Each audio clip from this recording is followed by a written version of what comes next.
All right, well, it is an honor to be here tonight. My name is Kent Hovind. I was a high school science teacher for 15 years, and now for about 14 years I've been doing seminars on creation, evolution, and dinosaurs.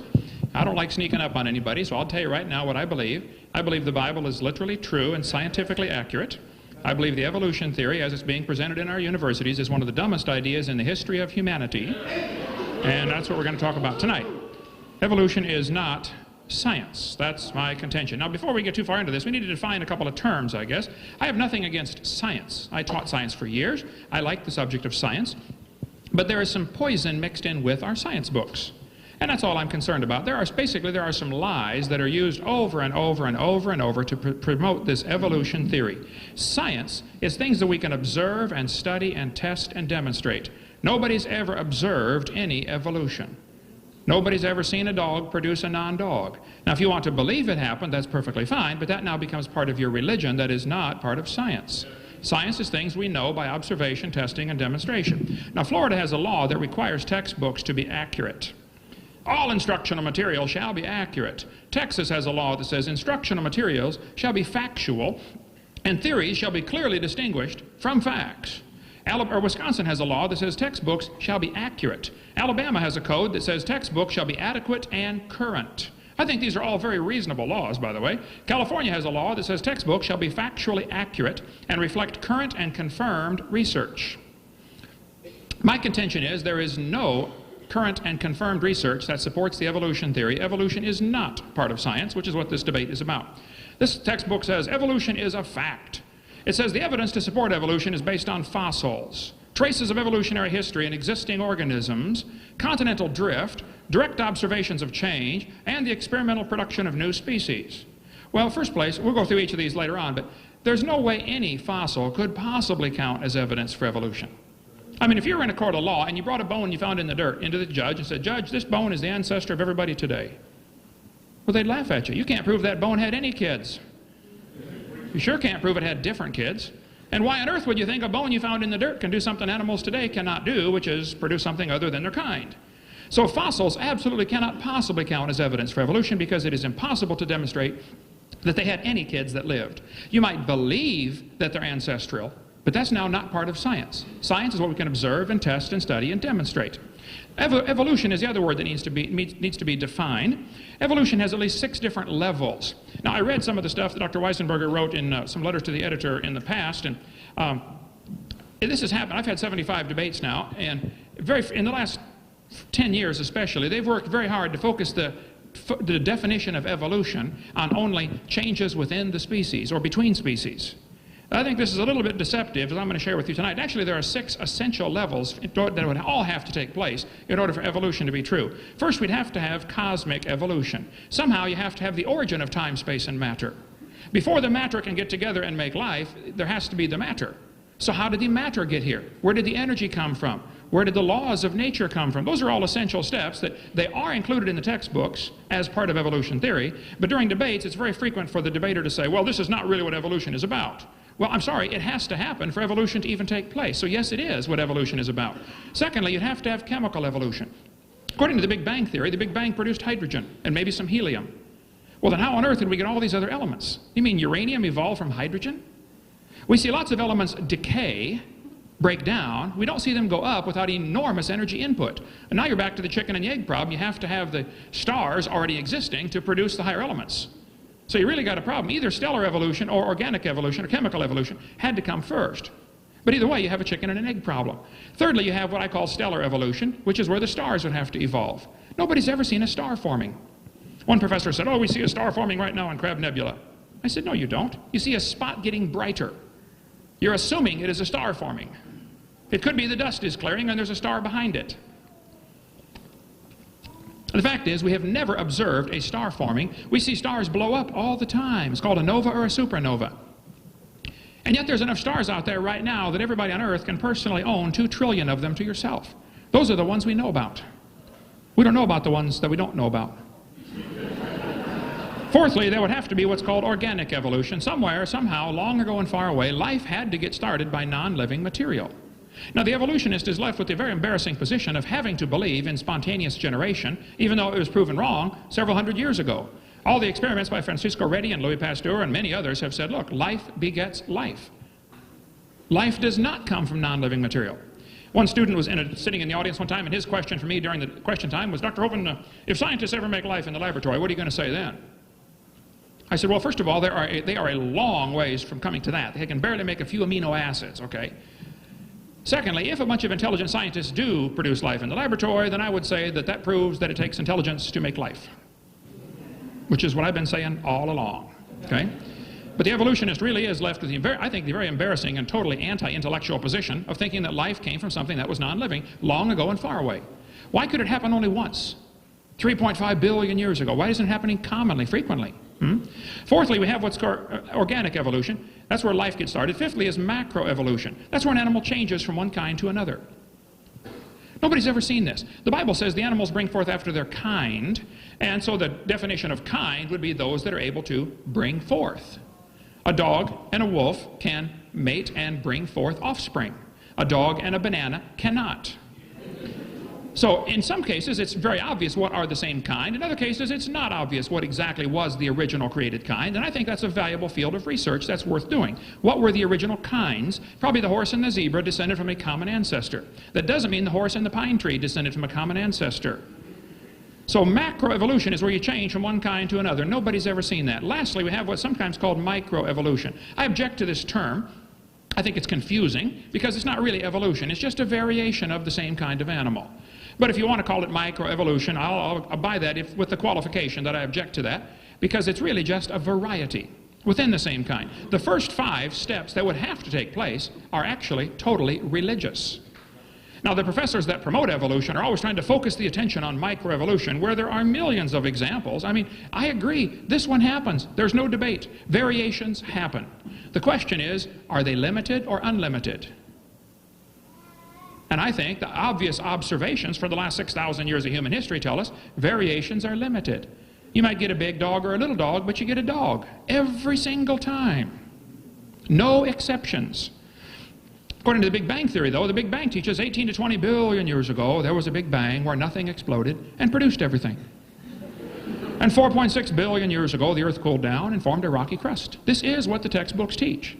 Now, how some professors can say this is not part of evolutionary theory, I don't understand that, because it is part of evolutionary theory. It is an essential step. You have to get the Earth here before anything can evolve on the Earth.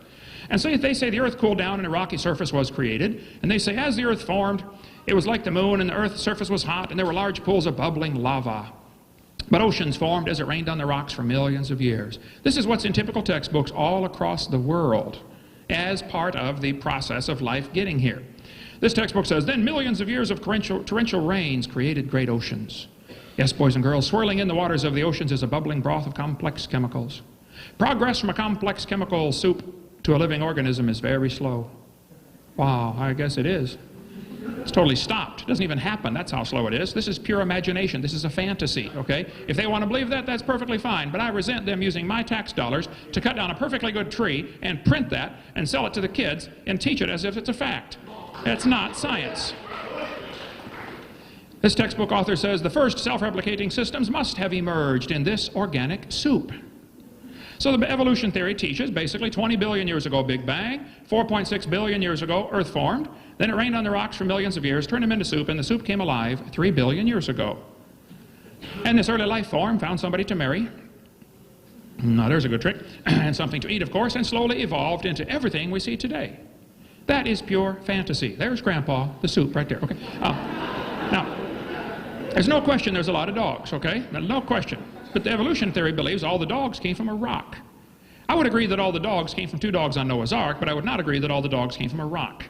So basically the 6 stages would have to go like this. There'd have to be cosmic, chemical, and stellar evolution during the first few billion years of this imaginary history of the world. Then we'd have to have organic evolution somewhere, somehow life has to get started. Then we have to have what's called macroevolution, where this life form changes to different kinds of life forms. Nobody has ever seen any of those, okay? Lastly, we have what's sometimes called microevolution. This one happens. That's all we observe. That's the end of science. Everything preceding this is pure religion, which you are welcome to believe. I don't care what you believe. You can believe whatever you want. But don't call it science, and don't make all the taxpayers pay to teach it to the kids like it's part of science, because it's not. But just the jump from micro to macro takes an enormous leap of faith and logic. We never see a dog produce a non-dog.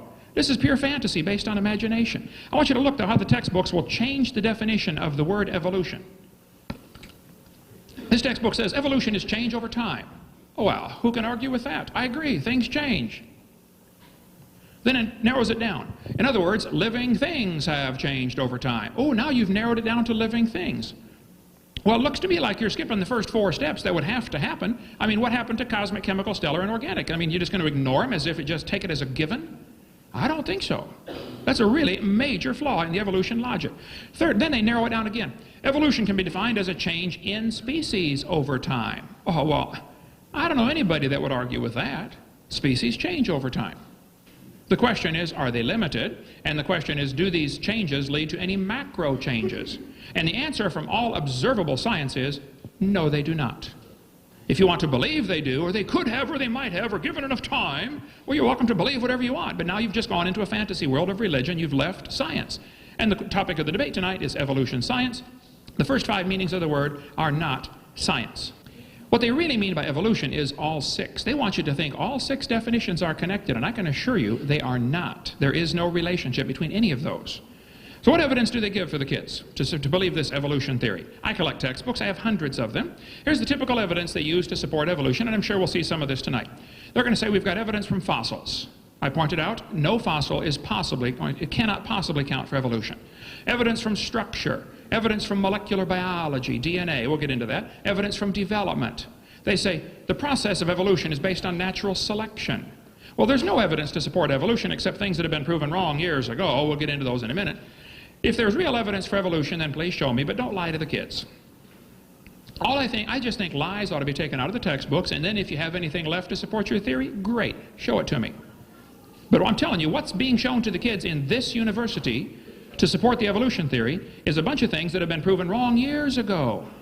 Get them out of the books and give me some real scientific evidence. Evolution's based on 2 faulty assumptions. They say mutations make something new and possibly better, sometimes worse, but hopefully it's better. Nobody's ever seen this happen. Then secondly, natural selection is supposed to make it survive and take over the population. Well, if you follow that logic through, evolution is a religion of death. In order for evolution to work, one animal has to evolve a little better than the rest. Then what must happen to the rest of them in order for this good change to work? They all got to die. You follow that logic just a few more steps and you're Adolf Hitler. Let's just speed up the process and kill off those that we think are inferior. And we'll save the superior ones, you know, the blonde-haired, blue-eyed Norwegians and Germans. Yeah, sure, you betcha. Okay? This textbook says mutations are the original source of variation. There's no question mutations happen, but they do not produce evolution. Mutations produce changes that are almost always fatal or certainly harmful. Nobody's ever demonstrated a positively beneficial mutation. There's a 5-legged bull, that's a mutant, but no new information is added. Here's a short-legged sheep, that's a mutant, but again, no new information is added. It's a loss of information. Here's a 2-headed turtle, that's a mutant. It's not ninja, but it's mutant, okay? And he's going to freeze first winter because nobody makes a double-neck turtleneck sweater. See?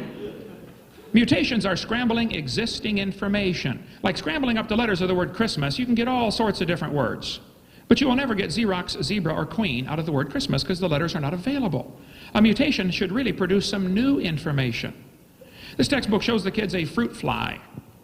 Look what it says here. Boys and girls, normal fruit flies have 2 wings. This mutant has 4. By the way, he can't fly. This rare mutation, like most mutations, is harmful. Then it says, beneficial mutations are the raw material for natural selection. Oh, now hold on just a minute. Why didn't they give an example of a beneficial mutation? Why would they show the kids a bad one and then tell them, good ones is how it works? Show me a good one. Nobody's ever seen a good one. One guy told me, oh, I know a good one. He said, people in Africa that get sickle cell anemia cannot get malaria. Well, that's just brilliant. That's like saying if you cut off your legs, you can't get athlete's foot. Both sickle cell and malaria are detrimental. That's not an advancement. Think about it. They're going to say evolution and natural selection go together. No, it does not. Natural selection selects. It doesn't create, it selects. You can only select if there's something to select from. We had at our place a few weeks ago the world's smallest horse. Suppose I said, I'm going to get all the horses in the world, and I'm going to try to get horses that are the size of a flea. So anything over the size of a flea, I'm going to kill them all, and let only those under the size of a flea survive. How long would it take me to get a population of horses the size of a flea? It'll never happen because I have nothing to select from. Natural selection selects, it does not create. And how they get this idea that natural selection will create something, I don't know. It just simply selects. All biologists know it does not create properties. But Darwin said evolution by natural selection was going to be the way it happened. And this textbook says evolution by natural selection had occurred in just 1 year with the finches. Oh, come on. Darwin observed 14 varieties of finches on the Galapagos Islands. All he saw was that finches produce finches. Now, if you want to believe they came from a rock, well, you just go ahead and believe that, but that's not science. This textbook says natural selection can lead to evolution. I disagree. That is simply pure propaganda. Natural selection selects. It does not lead to any changes within the kind, or other than within the kind. It only causes varieties to be produced. If you worked in a factory that produced cars, and your job was quality control, check the cars before they sell them. You know, kick the tires, slam the doors, walk around, drive it, see if it works, okay? If you weeded out every single mistake, how long would it take to change the car to an airplane? You say, it never will. That's my point. Quality control can make it a good car and keep it a good car, but it can't change it to something else. And natural selection can keep it a good species, but it can't change it to something else. That's the whole point.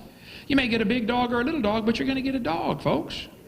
There are some pretty bizarre varieties among the dog family, but they're all dog. And believe it or not, the Chihuahua and the Great Dane are still interfertile. Except for a few mechanical problems, but it can be done, okay? Probably the dog, the wolf, and the coyote had a common ancestor. I wouldn't argue about that. But every kid knows they're the same animal. Anybody in the room here 5 or 6 or 7 years old? No little ones. Well, I normally do this with a 5-year-old, and I'll ask them, okay, boys and girls, here we have a dog, a wolf, a coyote, and a banana. Which one is not like the others? Every single time they get it, okay, it's the banana. A child can tell you it's always the same kind. National Geographic ran an article about wolf to woof, how dogs evolve from wolves. I agree, but it's not evolution. It's a variety of the same kind, and they're still interfertile. And that's what the Bible says the kind definition was, those that can bring forth. So nothing new was created. The Bible says they bring forth after his kind, and if you got an exception to that, I'd like to see it. Variations happen, but they are limited. Farmers have been trying for years to get bigger pigs, but they're never going to get a pig as big as Texas. There are limits. Roaches down where I live in Florida become resistant to pesticides after a while. Like bacteria become resistant to drugs. I agree. But the roaches will never become resistant to a sledgehammer. Okay? There is a limit. And the bacteria have limits to how far they can vary within their already existing gene code. They always produce the same kind of plant or animal. That's not really evolution because the information was already present in the gene code. No new information is added. Real evolution would be new information. How long would the Chihuahuas last in the real world, huh? All these varieties that we get, if it wasn't for somebody protecting them, they wouldn't survive. Turn all the Chihuahuas loose back into the woods. They'd run up to the wolf. Yip, yip, yip, yip, yip. Crunch. End of gene pool, right? Genetic information is always lost, not added. Real evolution means an increase in genetic complexity. I defy anybody to show me where that's happened and produced any changes in the population. I grew up in Illinois, corn country. We got so many kinds of corn, they number them. But you can crossbreed your corn from now till the cows come home, and you'll always get corn. You will never get a hamster or a tomato or a whale to grow on your corn stalk, okay? It ain't going to happen. Variety of dogs happen, I agree. This Irish textbook calls it divergent evolution. They say the poodle, the terrier, and the collie had a common ancestor. Oh, come on, it's still a dog. Giving it a fancy name doesn't change the facts. It's not divergent evolution, it's a variety of dog. That's deceptive. See, they're going to give this as evidence for evolution, and then the kid psychologically is going to think the whole theory's been proven, when nothing could be further from the truth. This Mexican textbook says the zebra and the horse had a common ancestor. I agree. And it looked like a horse. 4-wheel drive, genuine leather upholstery, all the standard equipment. Okay, it was a horse. They got big horses and little horses today, all kinds of them. And it's interesting, horses, they're limited. There's some folks in California that have contests. They crossbreed horses, zebras, donkeys. They get zorses, zonkies, zionis, zedonks, and chibras. Here's their website. They're all interbreeding. Okay. Guess what that proves? They probably came from the original kind. A horse. There's a bunch of zebroids running around. In the Kentucky Derby in the last 100 years, they've gone from an average winning speed of 127 seconds down to 123 seconds. Now, back in the early days, they got some low times turned in back then, too. But let me ask you a question. How much money would you guess has been spent on the Kentucky Derby trying to breed faster horses? Millions and millions and millions of dollars, right? Now, I don't know if they've reached the absolute limit or not. I don't know. But I suspect they're getting kind of close. And the point is, they're still horses, and there seems to be a stone wall here. You can't go faster. If you really want to win the Kentucky Derby, why don't you breed wings on your horse and fly around the track in 12 seconds? All I'm trying to point out is, variations certainly happen, but they're limited. And the evolutionist does not want to confess or admit there are limits. He wants to imagine that it can go on forever indefinitely. Well, you just go ahead and imagine all you want, but keep your religion out of the school system. There's a variety of cows, no question. They probably had a common ancestor. It was a cow. There's a bunch of chickens. What kind of chicken you want? You want to get cherry eggers, brown leghorns, golden comets? This magazine that sells chicken says, boys and girls, jungle fowl are the original bird from which all varieties and strains of domesticated chickens are derived. You know, all the chickens had a common ancestor. Guess what it was? Chicken. Yeah, that's the point. Textbooks will tell the kids that the peppered moth is evidence for evolution. They counted the moths on the trees. They said it was 95% light moths and 5% black. Then, so the story goes, they burned coal in the factories and the trees turned black. And they counted the moths again, renewed their government grant, and found out it's now 5% light and 95% black. The truth of the matter is the whole story is a phony. It didn't happen, okay? The guy glued dead moths on the trees to take that picture for your textbook, okay? After 40 years of watching, they found 2 moths on the trees. 2. What's 95% of 2? But they still keep teaching this in the books, even though it's been proven wrong years ago. Tulsa Zoo, a couple of months ago I was there, still has this up as a display. Come on, take that down and tear that page out of your book. That's not evidence for evolution. You want more on the peppered moth, get the website iconsofevolution.com. There's a bunch on there about this topic. Textbooks will tell you kids, you've got a vestigial organ called the appendix. You don't need it anymore. Well, that's simply a lie. You do need your appendix, okay? It is not vestigial. There are no vestigial organs. Your appendix is part of your immune system. Now, if you take out your appendix, it's true you can still live, okay? But you will have a higher susceptibility for quite a few diseases. You know, you can live without both your legs and both your eyes and both your arms. That doesn't prove you don't need them. The fact that you can live without something does not prove it is vestigial, and that certainly is not evidence for evolution. Think about it. This textbook says the snake has vestigial reduced hind legs. Oh, they're lying to you. Those little claws right there are used in mating so they can maneuver each other into position. They don't have any arms, you know. This textbook says many organisms retain traces of their evolutionary history. For example, the whale retains pelvic and leg bones as useless vestiges. Whales have a vestigial pelvis and leg bone that serve no purpose. They have hind limb bones that have no function. This is in textbooks all across the world. Just imagine whales walking around is true. What are they talking about? They're talking about those bones right there. Just imagine the whale walking around. I can't imagine. It says the whale's pelvis has no apparent function. The whale's pelvis is evidence of its evolution from four-legged land-dwelling mammals. This is simply a lie, okay? Those bones are necessary, there are muscles attached to those specialized bones to allow the whales to reproduce. It has nothing to do with walking on land. It has to do with getting more baby whales.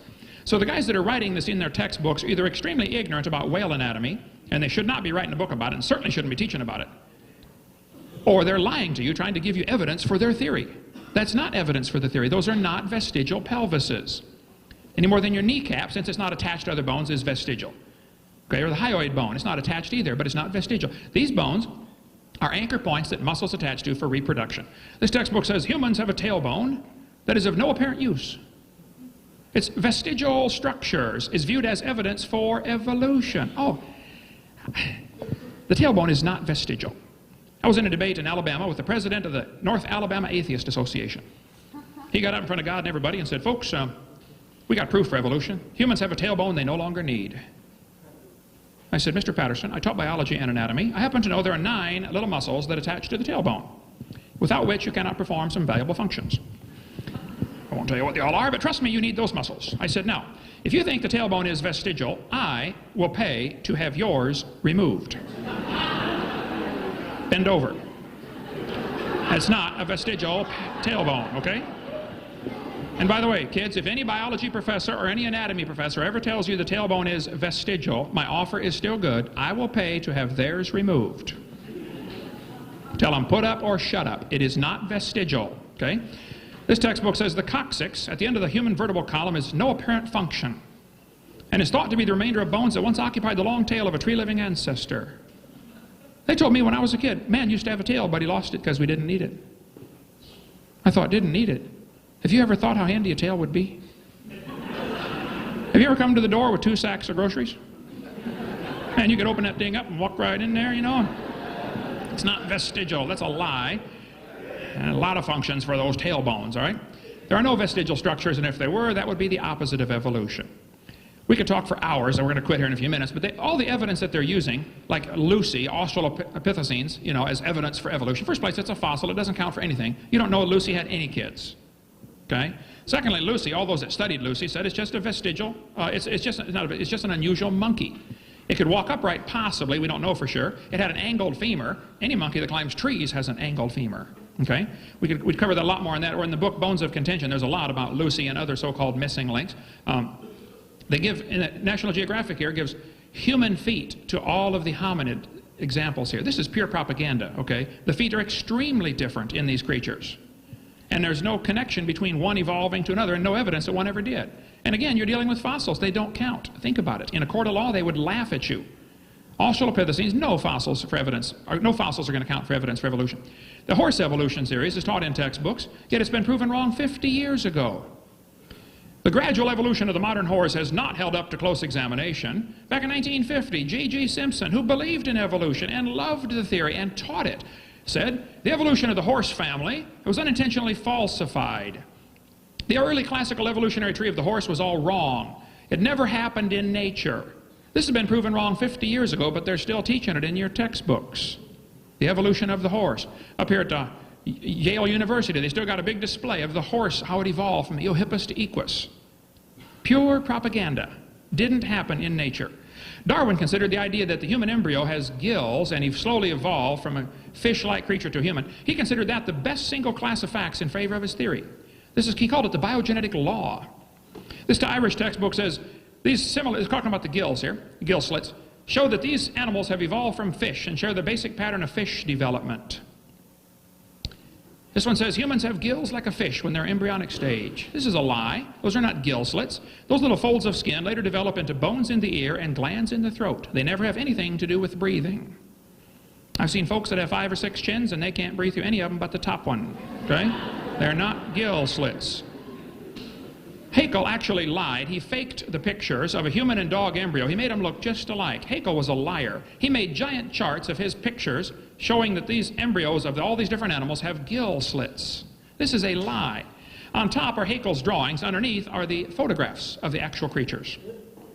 Either he's a lousy artist or he's a liar, okay? Haeckel actually confessed to lying in court at University of Jena, but his textbooks are the textbooks today. I guarantee this university has a biology or anatomy textbook that teaches that the embryo has gill slits and that's evidence for evolution. That's been proven wrong 127 years ago. Get it out of the book. If you have evidence for evolution, then stop lying. Then show it to me, but quit lying to the kids and tell them you do. I want you to listen carefully tonight. If any evidence for evolution is presented, as if it is scientific, I suspect you're going to hear things like vestigial structures.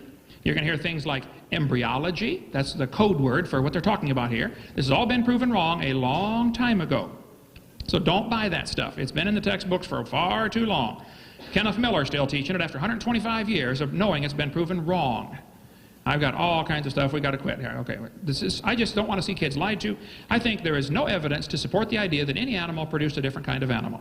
Now, if you want to believe it happened, you enjoy yourself. You believe whatever you want. But don't call it science. And don't make all the taxpayers pay to teach it to the kids in public schools. Those who believe in evolution should admit it is a religion, and they should start private schools all over America, and let those who want to pay and learn it come pay and learn it. They got no business making all of us taxpayers pay for this silly religion to be taught in the school system. Thank you so much.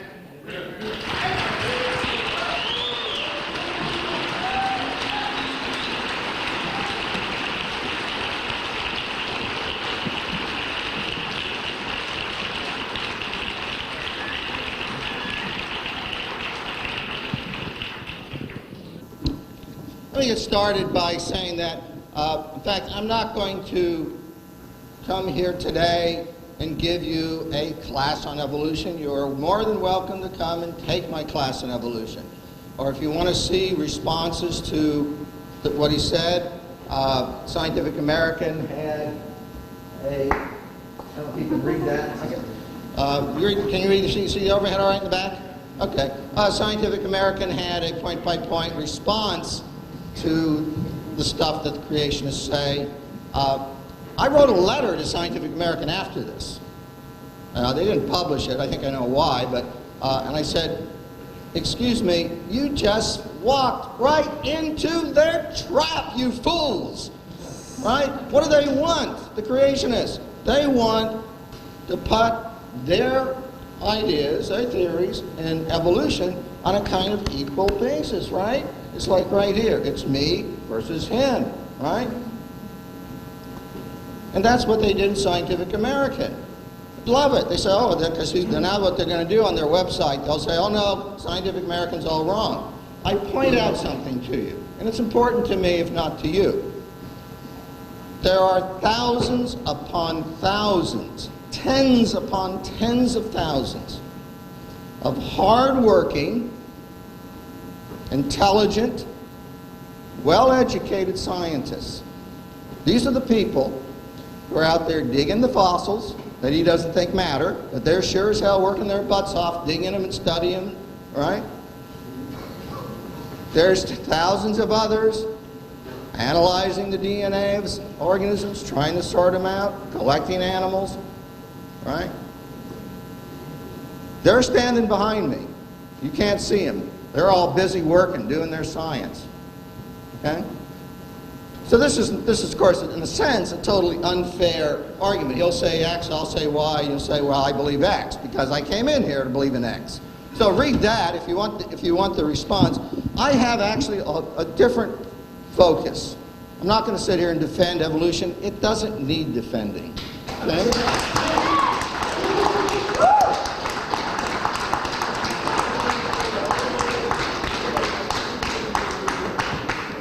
I want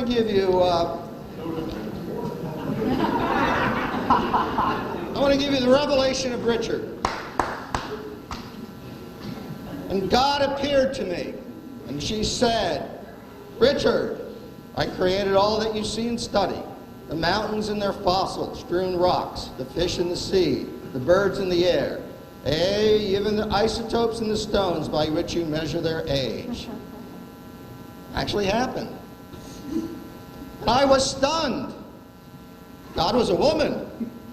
And yet, what else would she be?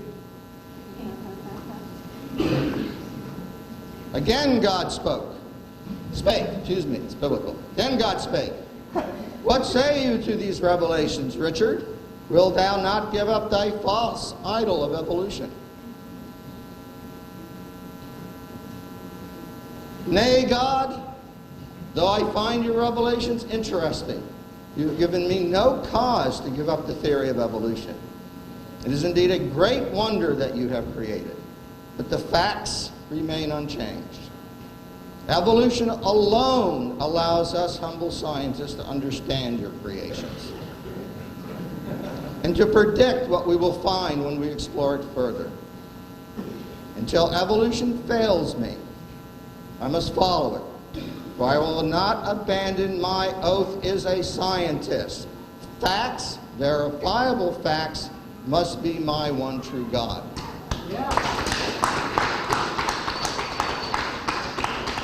So, now let me say, one of the problems with this whole debate is in the scientific community there is no debate, right? Scientists who study this stuff pretty much, you know, they pretty much ignore the creationists until they discover their kids can't learn evolution in science class, all right? Now, I just want to give you a taste of sort of what's going on. And what I did, I have here the last 2 issues of Science and Nature. These are the premier weekly science journals. And I went through them. This is from last week. This is 25 October and 24th of October. and looked for any articles related to evolution. So this is sort of a random selection, right? So let me just quickly share with you some of the current, and this is all, I'm going to talk about everything. Every time evolution or an evolution subject came up in these, I'm going to share it with you just briefly. You, of course, can go to the library and read the articles yourself.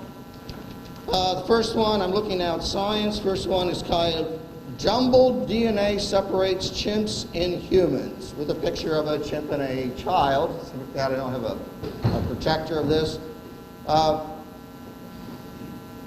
The results are quite exciting, says Michael Connolly, a human geneticist at Indiana University.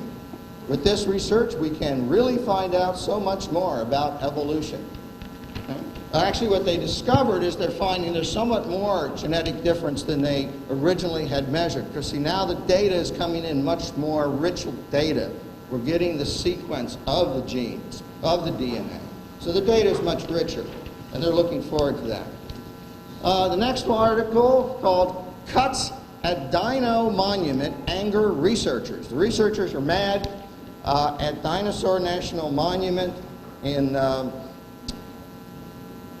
Colorado, I guess where it is, because they're cutting back the staff of people who are studying dinosaur fossils. And actually the quote I thought was interesting was that Amy Henrici of Carnegie Mellon Museum in Pittsburgh, she studies some of the oldest frog fossils. Her specialty is frog fossils. Now, who would study frog fossils? Somebody in the evolution of amphibians, I guess, right? And she's very upset because now she's not going to have enough easy access to the material she needs to do her science. Right? What's she going to do without her frog fossils? I don't know. Become a creationist, I suppose. No, she's a scientist. She needs facts. She needs data. She needs those fossils. Those fossils do tell a story. You know, he says, oh, you can't prove anything by fossils. Well, you got to prove something by it. The next article is titled, Darwin Retains Seat in Ohio. It's a news article having to do with the battle between creationists and evolution in Ohio schools, with an attempt to, of course, get the one version or another of creationism into the schools. What was interesting, actually, there was a survey did just before the vote. Case Western University did a survey. I don't know who they surveyed. It's a very short article. It says of 500 respondents, including some from fundamentalist colleges, 93% they were not aware of any evidence that challenges the principles of evolution. I don't know who that are. Maybe they are from those fundamental schools, but 93% is still pretty good. I think from working biologists, it's 100%. People who actually study biology.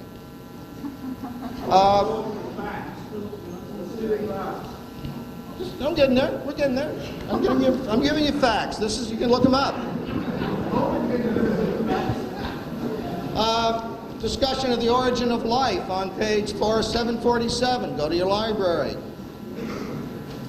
Some articles here, and what's important actually in that discussion, it's actually a little debate about high temperature versus low temperature models for the what he calls chemical evolution.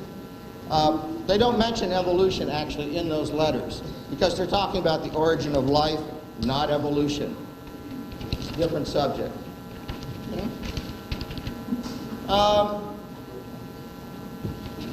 Well, there's another thing here which is way too complex to get into about network theory. Pass on that one. There's another one about aging and the evolution of aging and how that could have happened, aging theories. If you want, you can look it up and see how they're applying evolution theory to that study. Want some facts? I'll give you some facts. Okay, let me jump right ahead to that. I'll skip some of these other articles because turned out there was really some interesting ones in this issue of Nature.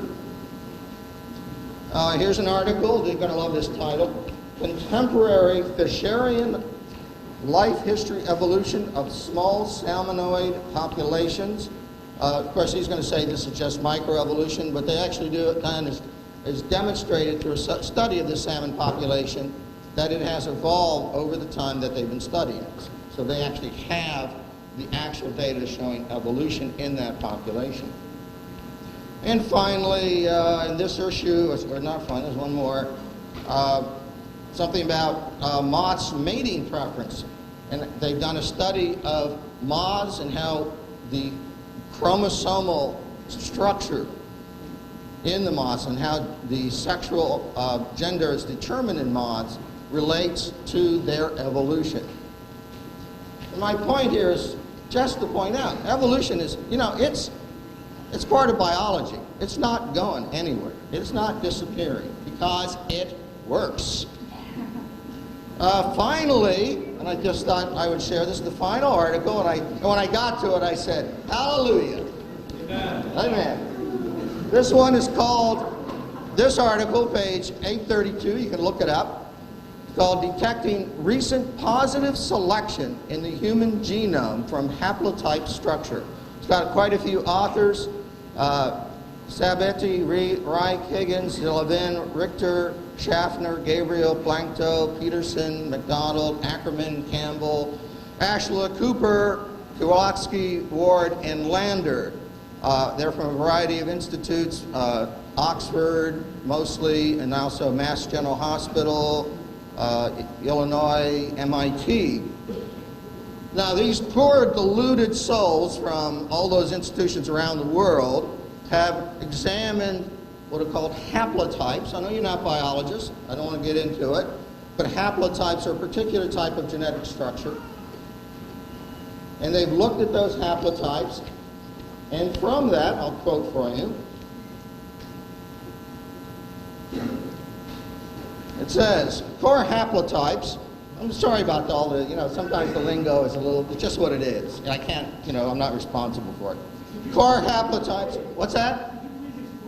What a haplotype is?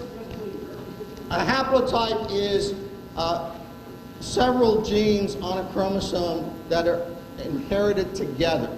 So what they're doing is looking at several genes that are inherited together and analyzing the pattern of that inheritance. And here's what they say. For haplotypes that have an unusually high haplotype homozygosity, I'm not going to explain that, indicate the presence of a mutation that rose to prominence in the human gene pool faster than expected under neutral evolution. And they conclude that these data show significant evidence of selection, that is evolution by natural selection. I just need to wet my whistle. So, now look, I know you want me to stand up here and talk about the wonderful fossils in the peppered moth. I don't like errors and lies any more than anybody else in textbooks. I can tell you, by the way, I'm writing a textbook myself, and putting figures in a textbook is a nightmare, and I now know better why those textbook figures keep popping up over and over again. Okay? What I'm here to do is teach you a little bit about science, because here's the fundamental problem. Creationists don't do science. They don't understand science. They're clueless.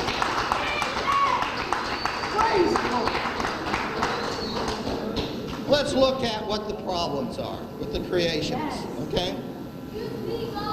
I'm trying, I'll grab the mic. Can you hear me better now? Okay. Problem with creationism I want to go over briefly. Bad logic, bad facts, bad science, bad theology. So let's look at them in order. Okay? First of all, here's an example of creationist logic.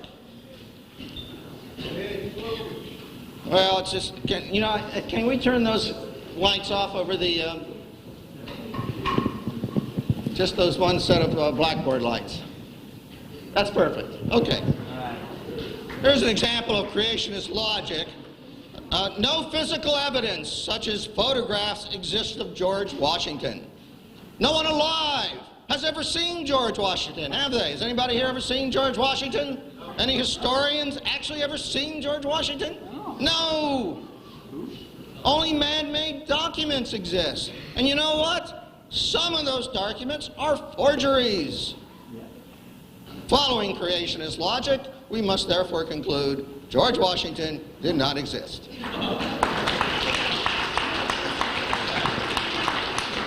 Look, that's not the way science works. Okay? Science is a process of debate between alternative explanations. If you're going to challenge evolution, you've got to come up with a better theory, one that offers explanations. Now, I know that Dr. Hovind has a $250,000, it's still $250,000? I'll make it $1 million. $1 million, well, all right.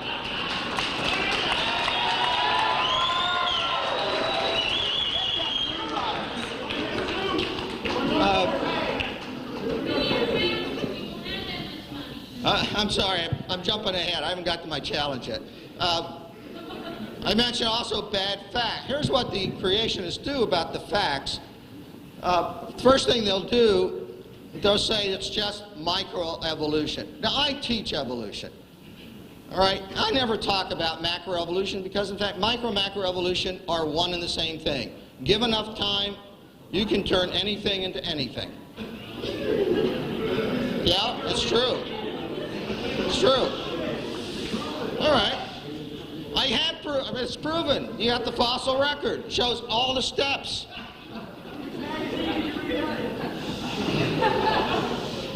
Now, if he can, I mean, the problem here is what is a type? You know, he says, okay, a chicken's a chicken. But wait a minute, a chicken's also a bird, right? Birds give rise to birds. It's not that much difference between a chicken and a turkey. Maybe they have a common ancestor, right? And so on back in time till you get to something, Archaeopteryx, all right? A bird with a beak. Well, it's just a fossil. Shh. Worse than my students.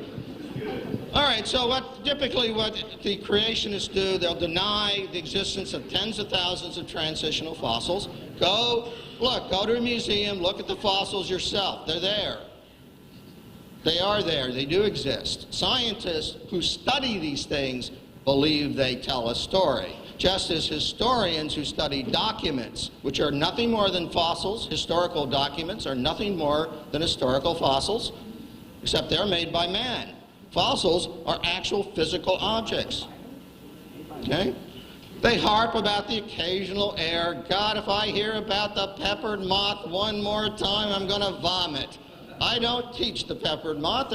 The peppered moth story, we know one thing that we actually measure. The number of black and white morphs changed over time. There are different theories as to exactly why that happened. That's the peppered moth. Okay? Same thing with Henkel's diagrams. Come on, we got a lot better pictures of that than that. Biologists didn't quit studying this stuff with Darwin, you know. Typically, you know, the creationists remain ignorant of current research. I just showed you some. You won't hear creationists attacking that because they don't know about it.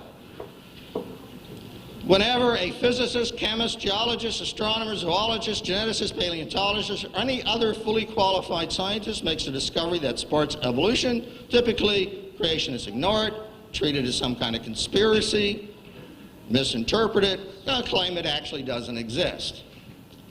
And this part really gets my goat. They require of evolution perfect data and absolute proof, but accept even the most superficial evidence in their support of their position. The real world and real science is real. You know, there are gaps, there's data. You know, I've done experiments. I've been in the lab, and I've been out and looked at fossil beds. It's a messy business. Let them do as well. Now, the real problem is creationism is not even a proper science. to be a proper science, you have to have an explanation for something that you can test. I looked really, really hard for a theory of creationism. And this is the best I could come up with. This is a Gary Larson cartoon, and I've studied it very hard, and I understand some of it, but I cannot figure out what the duck is all about. Okay? So I don't know. Maybe somebody can explain what the duck... But that's about as close as you get to a scientific theory of creationism. So I get to my challenge. This is my $250,000 to the creationists. Describe a physical mechanism used by the Creator, and based upon this mechanism, make a unique prediction that's different from evolution, which can be tested. Now, did the Creator work outside of natural law? If you believe that, then fine, that's okay, but don't tell me that's some kind of science. Science is about how things work and trying to understand how things work. If you're going to give me a creation theory, you gotta at least make an effort to tell me how it was done so I can test it. Can't test it. Not science. Construct a realistic computer model that incorporates the known properties of living organisms, including variation, mutation, competition for resources, and the known age of the Earth, I should have added in that, which does not lead to evolution. People who do the computer models, out pops evolution, including macroevolution and change of organisms and from one type to another. It's in the computer programs. It's in the math. Creationists don't like it, but then they don't do their own math to counteract it. This one I like, number 4. Construct either a unified theory of creation that brings together all of the creation stories of the world's different religions, or describe a scientific method for determining which one is valid. Now, look, he can believe what he wants too. We all have our right to our beliefs. Okay? But if we're talking science, you have to have a means of testing your beliefs against nature, against reality. And if you can't do that, it's not science.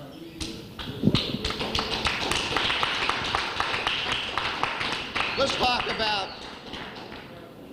here's a couple of specifics that I wouldn't mind seeing an explanation for. Explain why the Creator placed unique species on the islands of the world, as well as different species on different continents. I guess there was a whim of the Creator. Evolution explains that naturally. It's a process of evolution. Maybe he has an explanation. I don't know. I haven't heard one from creationism. Explain why creationism does not violate the laws of conservation or mass first and second laws of thermodynamics. Why we should abandon these laws. One of the things that really gets my goat is sometimes creationists will say, well, evolution violates such and such a law of nature, first law, second law, whatever. Wait a minute, you're talking about a process that's outside of natural law. How can you attack us who understand and use natural law? It's a mystery to me. Okay?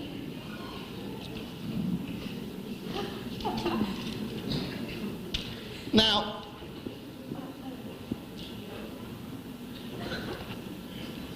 pointed out, then creationism misuses the facts, all right? Bad science. It's also bad theology. Let me just tell you a little story. True story, actually. Some of my stories are true. When I was in college, I'm an evolutionary biologist. Well, you can't believe me. When I was in college, I had a roommate who was a born-again Christian, and he used to, every night, would read the Bible. And frankly, it used to irritate me. He'd have the light on, and I'd be trying to sleep, and I'd hear those pages flip. And I said to him one day, I said, come on, you know, that Bible, you can interpret it any which way, blah, blah, you know, the usual argument that you get between somebody of my beliefs and somebody of his beliefs. So I took the Bible from him and I said, look, I'll interpret something in the Bible. I opened it up and I wound up in Revelations and started reading the seventh seal. And here are some bits from it. And he opened the pit, and there arose a great smoke out of the pit as the smoke of a great furnace, and the sun and the air were darkened by reason of the smoke of the pit. And there came out of the smoke locusts upon the earth, and into them was given power as the scorpions have power. And it was given them that they should not kill them, but that they should be tormented for 5 months. And their torment was the torment of a scorpion when he striketh a man. And on, okay, thank you. And on their heads were as it were crowns like gold, and their faces were as the faces of men. And they had breastplates, as it were breastplates of iron, and the sound of their wings was the sound of chariots of many horses running to battle. And I looked at that, and I said to my roommate, this was about 1960, I don't want to tell, 1960-something. I've been around, around for a while. But it was at the height of the Cold War, right? Where we were afraid that we're going to have a nuclear holocaust. And I said, oh, well, this is easy. I can interpret that. The pit, that's an underground missile silo. And these locusts with breastplates of iron, those are the missiles, right? And they come out of the ground. There's smoke. There's a great furnace, right? And there's this sound of many chariots as the rockets come from the earth. And kaboom, and then you get a nuclear attack and radiation poisoning, and and I was saying all this to him, and then all of a sudden I thought, and he looked at me, and he said, "You see?" And I went, "Oh my gosh, that's quite a, yeah, that's really something. Yeah." Now, if I was interpreting this today, I would make it a little different.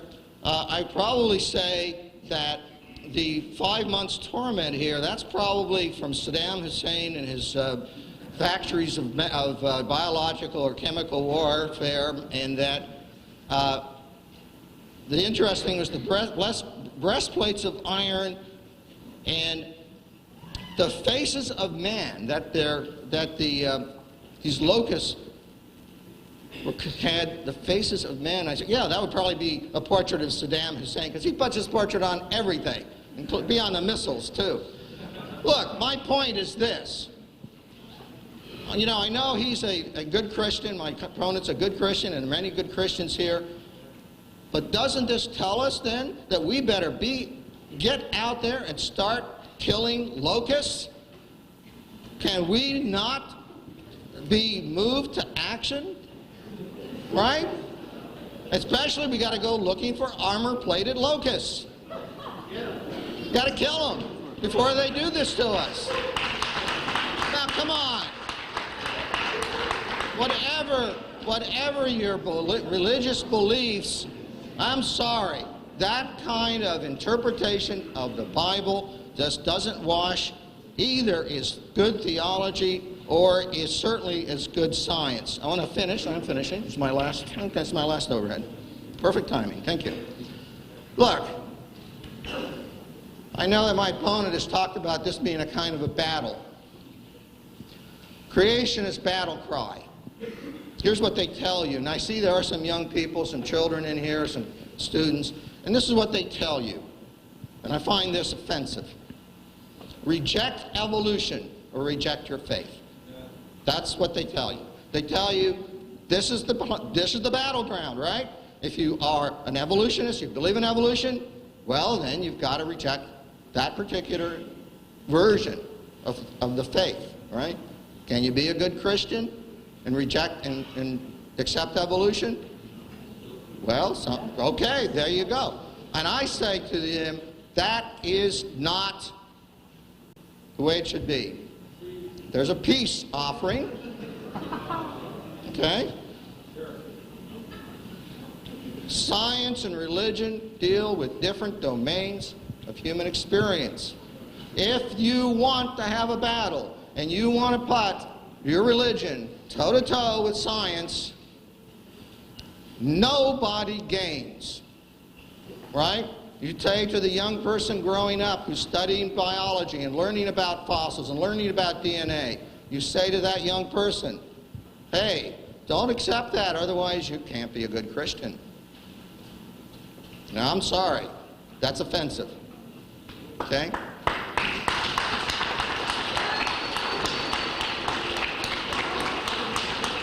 Can be a good Christian. You can accept facts, scientists, there are many good Christians, many good Jews, many good Buddhists, Muslims, whatever, in the scientific community who study evolution. And they deserve the respect that they've earned from their hard work. Okay? Thank you.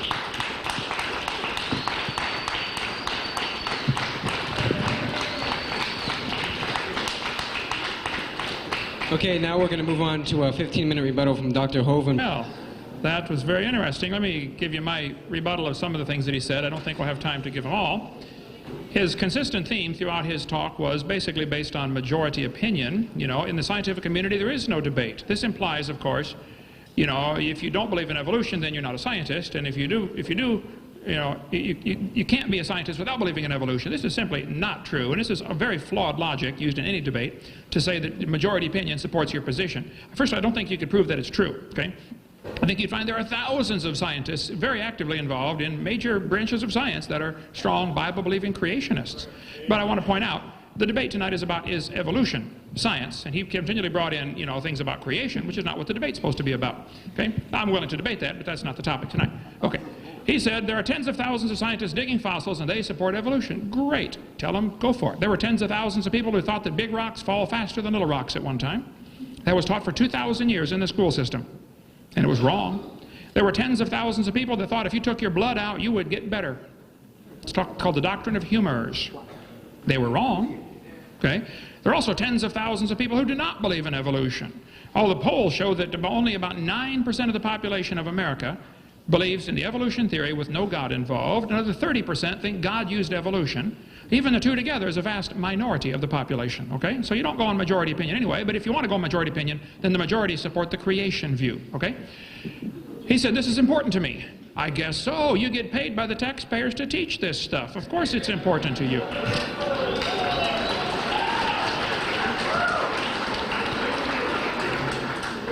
This argument for majority opinion implies those who don't believe in evolution are dumb. How many of you would understand that? He said, we walked into their trap. They want to put creation and evolution on an equal plane. Well, this is certainly why the evolutionists try very desperately to avoid any debates. We get turned down. I get turned down about 200 times for every one we get accepted for to do a debate on this topic. And their arguments are, we don't want to put them on an equal plane. Well, the Soviet Union teachers would say the same thing 20 years ago. We don't want to talk about capitalism and communism together. We don't want them on an equal plane because we know communism is so superior. This is obviously flawed logic about the equal plane argument that he mentioned. Students ought to be able to see all sides of the issue. If you're not showing all sides of the issue, you're indoctrinating, you're not educating.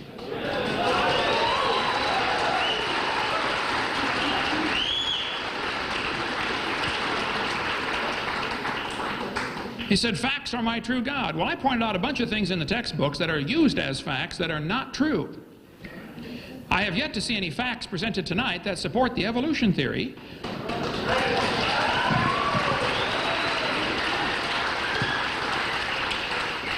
Also, I'd like you to show me any facts that have stood the test of time. I don't know if you caught what he said earlier, but he talked about creationists don't keep up on the most current research.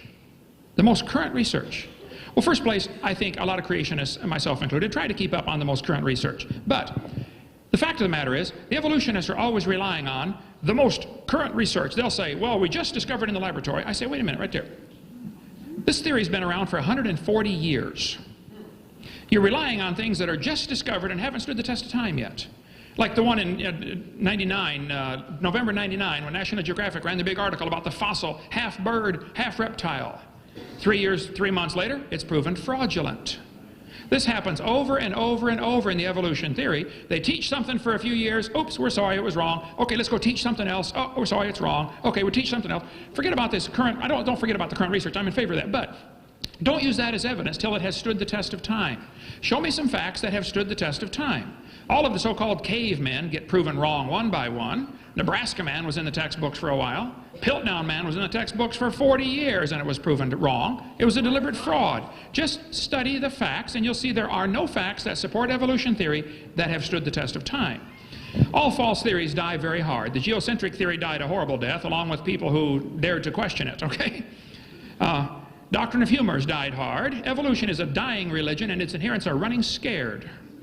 Creationists don't do science because you can't test it. Well, creationists are not asking the taxpayers to pay for their view to be taught, so the burden of proof is on the evolutionist.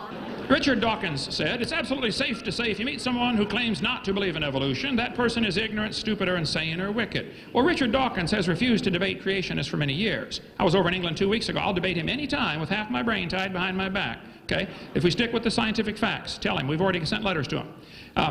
Kenneth Miller, who teaches evolution and writes books about it. I debated him on the radio one time. He's a Catholic, writes a lot of textbooks about biology and evolution. He said evolution is controversial in some circles.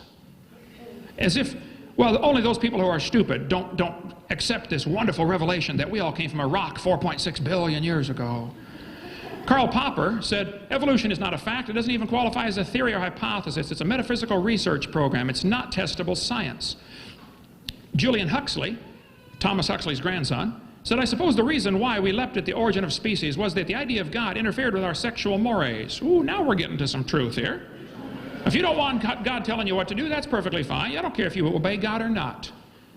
You can live your life any way you want, but don't stand behind some flimsy religion called evolution and claim that justifies your rejection of the obvious, that dogs produce dogs and cats produce cats and life begets life. There's no evidence for this evolution theory.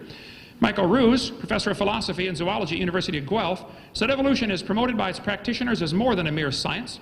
Evolution is promulgated as an ideology, a secular religion, a full-fledged alternative to Christianity with meaning and morality. I'm an ardent evolutionist and an ex-Christian. But I must admit in this one complaint, and Mr. Gish is but one of many to make it, the literalists are absolutely right. Evolution is a religion. This was true of evolution in the beginning, and it's true of evolution still today. Sir Arthur Keith, who wrote the foreword to Darwin's 100-year anniversary book, 1959 edition to Darwin's book, Arthur Keith, who believed in evolution, said, evolution is unproved and unprovable. We believe it because the only alternative is special creation, and that is unthinkable. Professor Bonar said, evolution is a fairy tale for grown-ups. The theory has helped nothing in the progress of science. It is useless. So don't tell me that all scientists believe in evolution. You're simply mistaken, okay? Plus, it wouldn't be good logic to use that as an argument because majority opinion means nothing. The majority of the Taliban thought they did what was right, okay? Malcolm Muggeridge said, I'm convinced that the theory of evolution, especially the extent to which it's been applied, will be one of the great jokes in the history books of the future. Posterity will marvel that so flimsy and dubious an hypothesis could be accepted with such incredible credulity that it has. How can people believe we all came from a rock 4.6 billion years ago? Scientists who go about teaching evolution are great con men. The story they are telling is the greatest, maybe the greatest hoax ever. In explaining evolution, we do not have one iota of fact. Fred Hoyle said the only way life could have come into existence is because some superintelligence having created it. So he says, well, maybe it came here from outer space. Well, you're transplanting the problem to a different place. How did it get started? That's not a solution. Pierre de Chardin, who was involved in the fraud of Piltdown Man, okay, Catholic priest who promoted all kinds of false evidence to support the evolution theory. Pierre de Chardin said, evolution is a general postulate to which all theories, all hypotheses must henceforth bow in order to be thinkable and true. Evolution is a light which illuminates all facts, which all lines of thought must follow. This is what evolution is. Talk about a mantra. That's a religious, dogmatic statement. That's not science. Nobody's ever seen any evolution other than the micro changes we see within the same kind. My opponent asked for a testable hypothesis. Okay, here's my hypothesis. This world was created by an intelligent creator, and everything was created within a few days of each other. This is the only way to explain all the millions of symbiotic relationships we find in nature. Certain plants require certain animals require each other to transport seeds or whatever. If you want to think that these things evolve separately, you're welcome to do that, but I think it's more logical to say they're so complex they had to be designed. First of all, the design indicates there was a designer, and the complexity indicates there was a really intelligent designer, and the interrelation between all these plants and animals, including the fact that plants give off oxygen and animals give off CO2 and they reciprocate the gases, there are billions of examples that you would have to say it is best explained with a creation of these things fully formed and in close proximity to each other within a few days. Then I think there was a worldwide flood about 4,400 years ago that buried this world and produced billions and billions of fossils, which we're still digging up today. All of the fossils that we find are indication that there was a rapid burial, catastrophic burial, in enormous amounts of mud. There are layers of limestone that cover just about the entire United States. The fossil layers, the layers of rock that we see, the so-called geologic column, by the way, the geologic column does not exist except in the imagination, but the layers of the rock that we see are best explained by being deposited very rapidly, within just a few moments of each other, actually. All over the world, petrified trees are found standing up, running through multiple rock layers. People say these layers form separately over millions of years. I just don't think that's logical. Can you focus that just a little bit for me there, brother? Turn the outer one. If somebody wants to believe that these layers form, separately over millions of years, they're welcome to do that, but I think that the scientific evidence would say this is simply not true. Millions, maybe not millions, I know thousands and possibly even millions of petrified trees exist in the world, standing up in the vertical position. They're all over the world. These fossilized trees are connecting all these different layers that they're telling us are different ages. So back in 1830, they started teaching the layers of the rock are different ages. And somebody swallowed that and started saying, oh, wow, well, then that means this earth is millions of years old. The fact of the matter is the evidence we see from fossils, from digging in the ground, is you see petrified trees extending from one seam of coal right through 20 feet of rock into another seam of coal. They're found all over the world. Petrified trees in the vertical position are indications that these layers are not different ages. And yet my opponent here and his colleagues will dig in the dirt and find fossils and assume that because one fossil is lower than another one, therefore it is the ancestor of the one above it, which is totally flawed logic. I mean, if I get buried on top of a hamster, that does not prove he's my grandpa, okay? I think the petrified trees that we find in the vertical position, and there are many thousands of them, are indication of rapid burial in mud. All over the world, petrified clams are found on top of mountains. Huge clams in the closed position. They had to be buried quickly. They had to be buried alive, actually, because as soon as a clam dies, it opens. And yet petrified clams in the closed position are extremely common. I've got buckets of them in my museum in Pensacola, Florida. I like fossils. We have a museum. I don't know any Christians that are against science or that are against fossils. I think what's happening, though, is the interpretation that you're placing on these fossils is where the problem comes in. Let me get up to a problem here, in different ways things are interpreted. My family there, first grandkid, okay? All right. Well, be quicker to find this way. Here's the problem. Students are shown facts, which, like for instance, it's a fact Grand Canyon exists. I don't know anybody that argues with that, okay? But there are two interpretations of how it got there. Those folks who believe in evolution say the canyon formed slowly with a little bit of water and lots of time. Those who believe in creation say it formed quickly with lots of water and a little bit of time. Now the fact is, the canyon exists. The interpretation is not part of the fact necessarily, okay?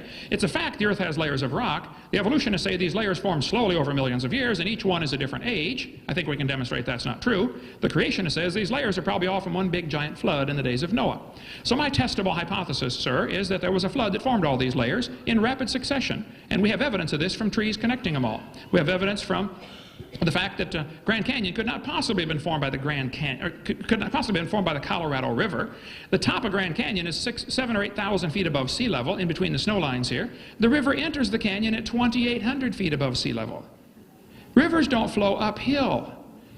How did it get started? It has to start at the top, eroding its way down. It's 270 miles across there. Grand Canyon is quite obviously a washed out spillway. There used to be a big lake there. And how students are being taught it was formed slowly by the Colorado River and they get by with that and call it science, I don't know. But many, many geologists agree Grand Canyon was formed catastrophically. A couple of great big lakes, Grand Lake and Hopi Lake, overflowed their dams. Got too full, and any farmer that's ever lost a dam to too much water will tell you, it doesn't wash out the whole dam, it washes a slot out of it. Washes a crack out of the middle someplace, and that's what happened with Grand Canyon. The top of the canyon's higher than the bottom. The river runs through the bottom. The top's higher than where the river enters by 4,000 feet. Rivers don't flow uphill. There's no way that river made that canyon. But yet students are taught Grand Canyon formed slowly over millions of years, and some of you are not checking the facts. I just encourage you students here, if you want to believe in evolution, that's perfectly fine. I don't care what you believe in. I'm going home tomorrow. But you believe whatever you want. But you need to examine the facts, the so-called facts that are being presented to you, because I'm telling you, I'm afraid some of you are being brainwashed and you're swallowing it. And I suspect I know the reason why. It might be like Julian Huxley. You might like that evolution theory because it gives you freedom from the Creator. Oh, well, you just do whatever you want. But we'll see Judgment Day what happens. Thank you.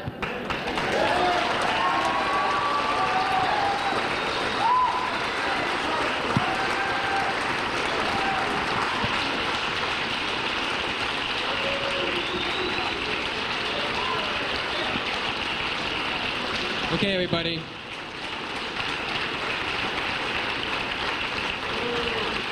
All right. We're now going to move on to a 15-minute rebuttal from Dr. Weisenburg. Well, I have nothing else to confirm what I said about the creationist attitude about the facts.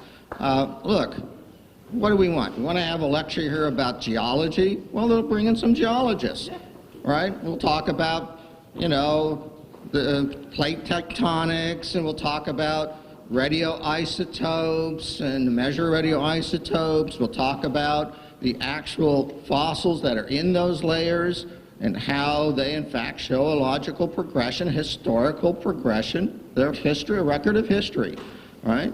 Now, I've been to fossil beds. He's probably been there.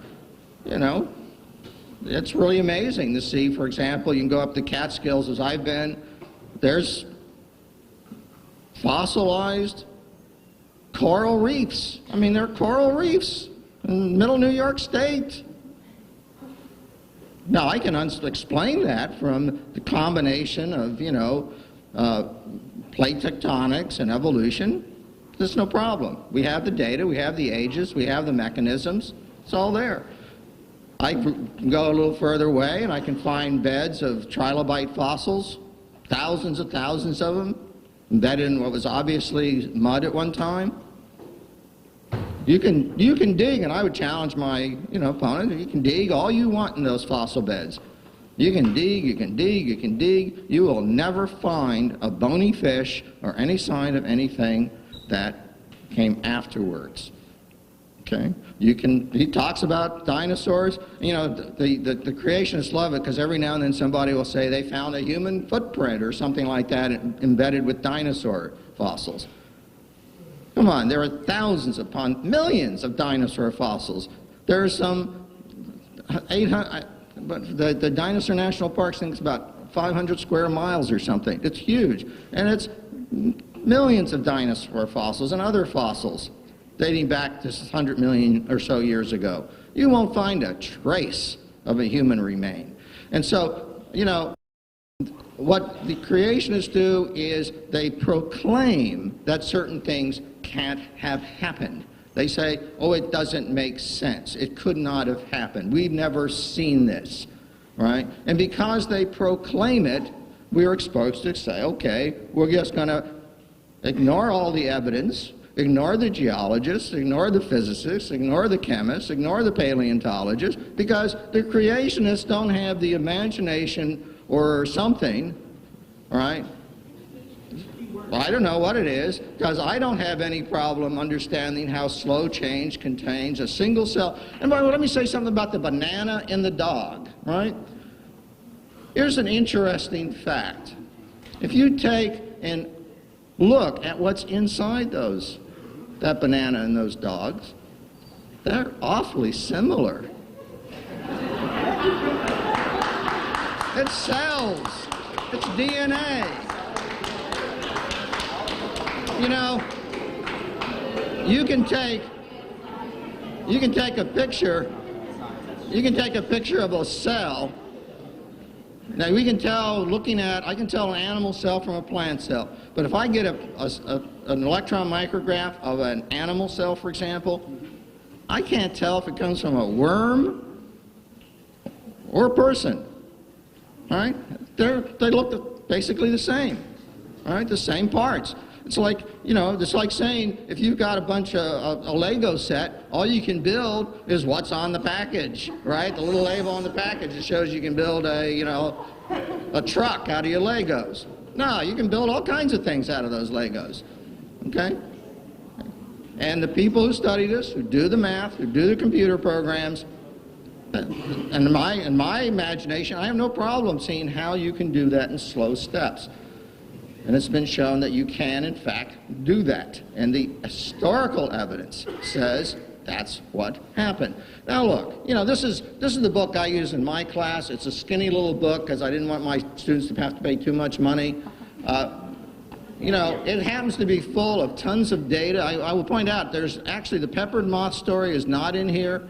Henkel's diagrams are not in here, but there's a ton of data. There's a ton of experiments and diagrams, and I mean, you know, 150 years of study of evolution, and it's still progressing. We still do it because you know why? We're scientists. He complains that, you know, things change, we're making new discoveries. Hello, we're scientists. That's what we do. We study nature, right? And so far, except for creationists making proclamations that we're all wrong because they don't understand it or they have some different explanation, the evolutionary biology is the best we got, and until they can come up with something better, that's what we got to teach our kids. You teach the best science.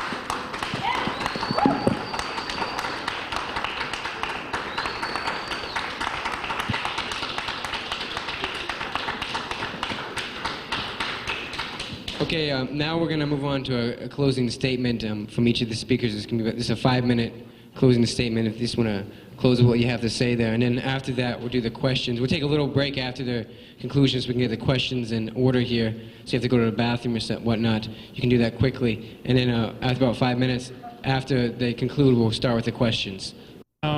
Quite a few things are obviously left hanging like it is in every debate I've ever done, but this isn't time to cover everything. It's probably better to do point by point instead of minute by minute. But he mentioned about isotopes as evidence for evolution. He's mentioned that several times tonight, actually. I'm assuming he's referring to carbon dating or potassium argon or uranium to strontium, uranium to lead, or lead-208 to lead-206, or uranium-235. There's quite a few. But here's an example of how things actually work in the real world, okay?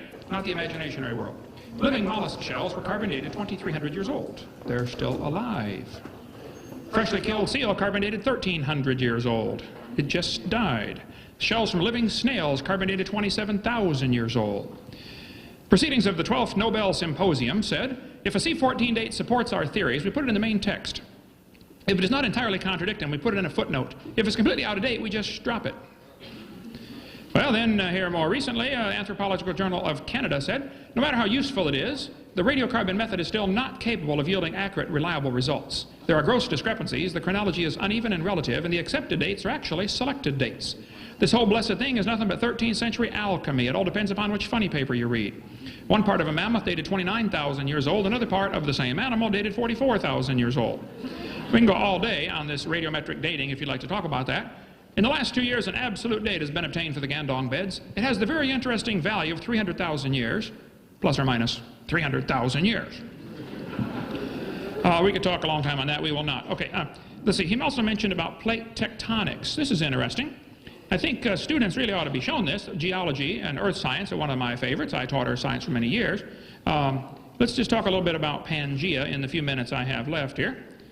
See, if I had known about the 5 minutes, I would have had a little more stuff together. Okay, Pangea. Students are taught that all the continents used to fit together. They say South America and Africa seem to be a perfect fit. Here's the evidence they use to support this theory. The shapes of the continents seem to fit. Similar fossils are found on opposite sides. And it's true, similar fossils are found on opposite sides of the ocean. It's also true that those same similar fossils are found all over the world. So this could be just as much evidence for a flood. Okay? He says they'll say there are magnetic reversals in the mid-Atlantic ridge. Here's what they don't tell you. They shrank Africa at least 35% in order to make them fit for your textbook. They took out all of Mexico and Central America. Hey, señor, ¿qué pasa? ¿Dónde está Mexico? Panama, Costa Rica, Guatemala. They also don't tell you that they twisted 2 continents one way and one the other way. They also don't tell you what I think ought to be obvious to a kindergartner. If you take the water out of the oceans, you will notice there is dirt underneath. People say, do you think the continents were ever connected? What do you mean? They still are. What do you mean, were they? The low places are full of water, that's all. Okay? It's not like it's hollow under the oceans, you know, think about it. So, oh well, anyway. I like earth science. I don't question the fact that the plates are moving, okay? I've been to the San Andreas Fault, the Hayward Fault, the New Madrid Fault, the Golden Fault. None of them my fault, but I've been there, done that, studied it, okay? There's no question the plates are moving. The question is, can you interpret this little bit of movement we see over billions of years and make some kind of conclusions from it? I think you're going to have to jump from science to religion when you do that. You're going to take a little bit of evidence that we see, you know, something moving just a little bit, which is true, and it causes earthquakes and volcanoes, and I'm familiar with all of that. But that doesn't prove it's been going for billions of years. I would encourage you students to open your mind just a little bit and think about possibly, it could be, just like when people were taught the earth was flat, and later they found out, oops, that's wrong. And somebody taught, oh, well, big rocks fall faster than little rocks, because Aristotle says so. That was taught for 2,000 years, and it's wrong. And some of you are being taught in this university that you evolved from a rock 4.6 billion years ago. Well, it's wrong. You were designed by an all-wise, super-intelligent creator who loves you and would like to forgive your sin and take you to heaven, but if you want to go to hell, that's your business, okay?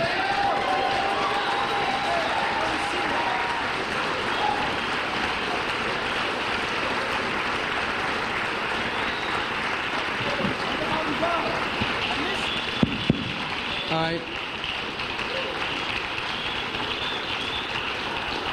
We'll now move on and give Dr. Weisenburg 5 minutes to conclude. Okay. Well, here we are. When I was communicating about this with a colleague, and I said I was going to be engaged in this debate, I referred to myself as the sacrificial lamb, and I suspect that I am, because obviously most of you are here. Yes, well, and I accept my role. You know, people, of course, are entitled to believe anything they want, and I accept that. I don't have any problem with that. And the scientists of the world who study these things are going to continue to do evolution. They're going to continue to do geology. They're going to continue to do physics. They're going to continue in the battles that rage constantly in science over the interpretation. You know, plate tectonics was not something that just popped up.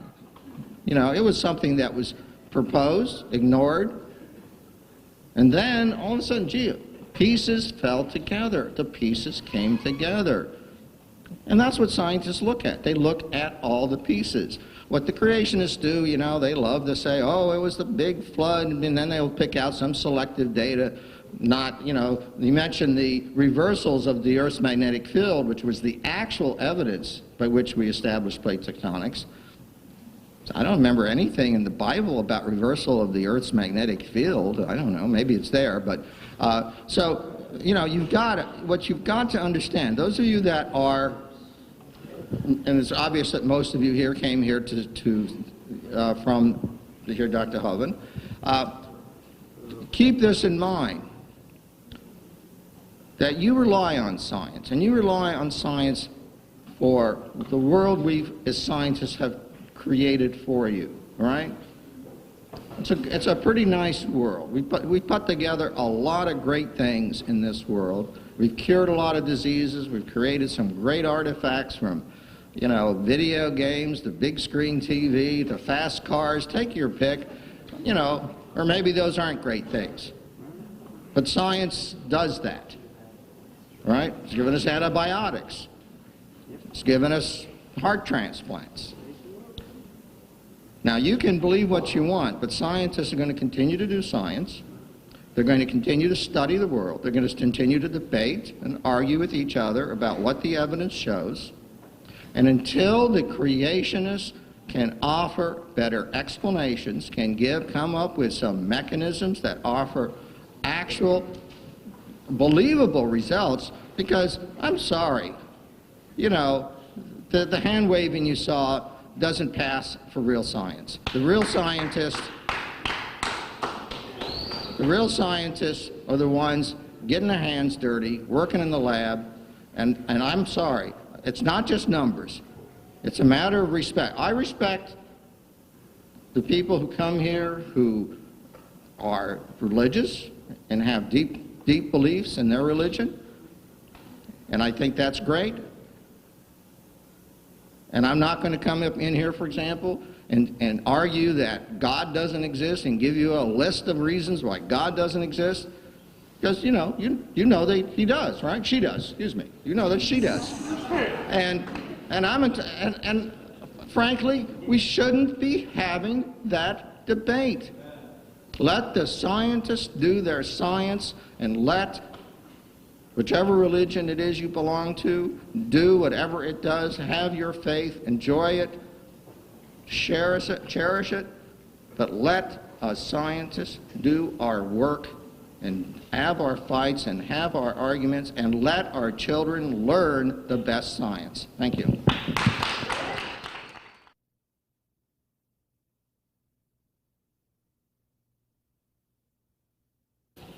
Alright, this is about vestigial organs. It says male nipples, which include the milk-making mammary tissues as women, but men don't make milk. Explain their function if they're not vestigial. Explain the function of nipples on men if they're not vestigial. Is that the question? First place, I would point out that if there were a vestigial structure, that is lousy evidence for evolution. That's an example of losing something, not gaining something. Evolution ought to have some examples where we gain something. So your question was, why isn't this example of evolution? Was that what was the question there? Okay, so I am answering the question. Thank you. Now, as far as the function, there's quite a few different types of skin on the human body. Ask anybody who ever does skin grafting for burn victims. They will tell you there are different types of skin, and they have to be you have to graft carefully to get the right type of skin in the right place, okay? Or you may have problems where it won't take, even from the same body, transplanting from one part of your body to another for skin grafting. There are several different types of skin that end right where the nipples are on anybody's body. Several different types of skin. The skin on the side of your body is different than the skin on the front of your body, the chest. So I don't know all the functions of it or the purposes of it, but I think that I would point out that that question shows enormous faith in evolution, totally devoid of facts, because that is not evidence for evolution. Vestigial organs would not count as evidence. It is simply and it's not vestigial, by the way. Nearly all male mammals have these things, and whether they serve a function for transition from one type of skin to another, or for probably several things several other purposes have been proposed. I won't get into all that now, but I think that there probably are reasons for it.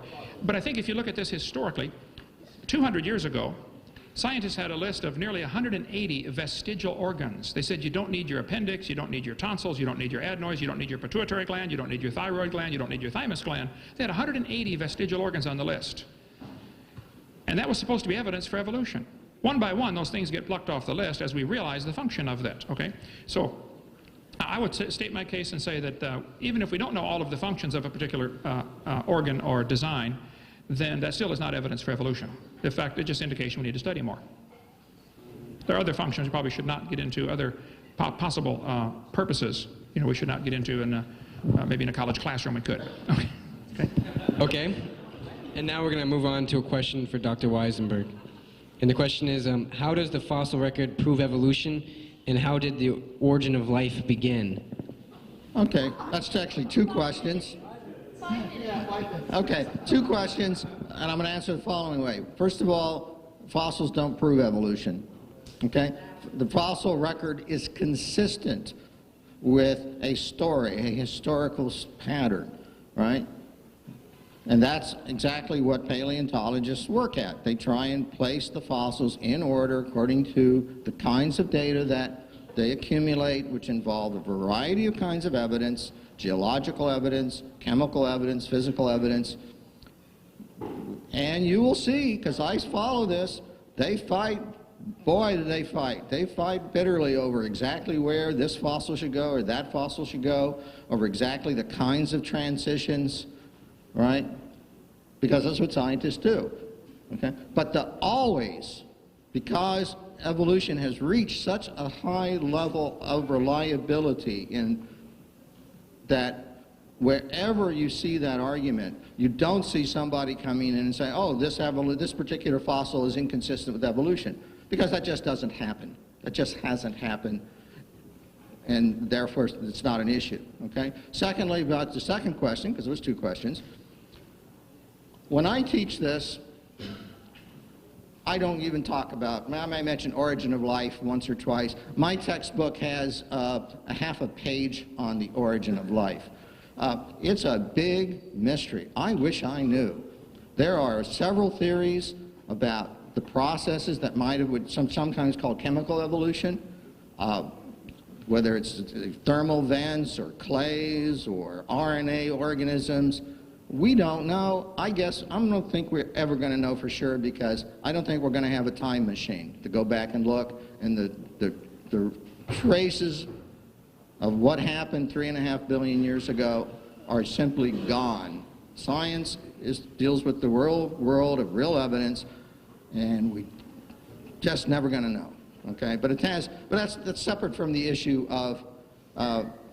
I tell my students this. I've done this in my class, my beginning class, non-majors. I say, look, if you want to believe in creation, fine. Believe in the creation of the first living cell, and I have no problem with that, because scientifically, I don't have any anything really better scientifically. I don't happen to believe that, but I'll accept if you want to argue, say, hey, it was created. The first living thing was an act of divine creation. As long as you accept the facts, as I understand them, from all the various scientific studies 3.5 billion years ago, and the transitions that happened afterwards, fine. That's no problem for me as a scientist. And this person says, I'm still waiting for physical evidence and verifiable facts that your God exists, aside from the Bible, which humans wrote. If I understand the question correctly, you're asking for verifiable evidence that my God exists. I think that design demands a designer. If I was walking through the woods and found a painting hanging on a tree, and I looked around and could find no evidence of a human ever having been there, no footprints, no evidence at all, I would still conclude there was a painter. If I was walking through the beach, along the beach, and I found, John loves Mary written in the sand, I would never dream that the waves did that. I would assume that because these sand molecules or grains are arranged in a particular order, they are designed to give a message. So I would conclude that there was some level of intelligence here that created this. Now, that would depend on how intelligent Mary and John are, but there's some level of intelligence here. Design always demands a designer. A painting testifies there was a painter, whether you ever see him or not. A building is proof there was a builder. When we dig through the ground and we find evidence of an ancient civilization, if you start in archaeology, you're digging down in the ground and you find some stones arranged in a circle. They conclude somebody did it. Because this is obvious, it doesn't happen as a natural thing. And the archaeologists look at this all the time, and they see evidence in the ground for a human designer. Why we can't look at the world we see through the microscope or the telescope or our eyeballs and see that there is a designer, the evidence is shouting at us. The watch is proof there was a watchmaker. Now, some people don't like that idea, because if there's a designer, then there might be some rules. And that's really what they're running from. Creation itself is evidence of a creator. I don't have to see the watchmaker to believe he exists. When I was in Japan a year ago, I did not get to see the guy who made the Casio Databank watch. But I believe there was one. I never saw the guy who designed this. As far as I know, this is the world's largest rock group. But you can ask any evolutionist, say, fellas, and I like asking the question, I'll say, do you think is there any possibility in trillions of years that these faces could appear on this rock by chance natural processes like exfoliation or thermal expansion or, erosion or wind abrasion? They'll say, no, it's probably not going to happen. One chance in maybe a couple of gazillion. Okay. And yet, they think that George Washington himself, with 50 trillion cells in his complex body, happened by chance. Well, you're welcome to believe that, but that's not logical, and it's not science. It's pure religion, and you just simply admit that. So they're always avoiding the design argument. In the textbooks, they say plants are adapted to their environment. Gills are an adaptation to living in water. Well, how did they adapt before? How did they live before they adapted the gills? Oh, for millions of years, they all died. None of them lived. Yeah. They don't use the word design, because textbooks avoid using the word design, because that automatically leads to the logical conclusion, hey, who's the designer? Okay? My watch holds 300 phone numbers. It's a calculator, stopwatch, alarm clock, and a countdown timer. It does not tell time. I have to look at it. But there had to be a designer. You don't have to meet the designer to believe he exists. The creation is proof there was a creator. People say, where's the evidence for God? I say, do you have to light a candle to see the sun? I mean, look around. how you can study biology and not see an incredible amount of design from the molecular level, through the cellular level, through the tissue, organ level, through the entire structure, through the interrelationship of symbiosis relationships, through the universe, the planets, you know, going around the sun, and the incredible mathematics behind all this. Most of the great scientists of the first few hundred years of science were creationists looking for some way to figure out the mind of the designer. Science ought to bring us to the creator. It's obvious. I see design, I conclude designer. I think it is totally illogical to walk through the woods and find a painting and say, I can't see the painter, so he doesn't exist. And that's what evolutionists are doing.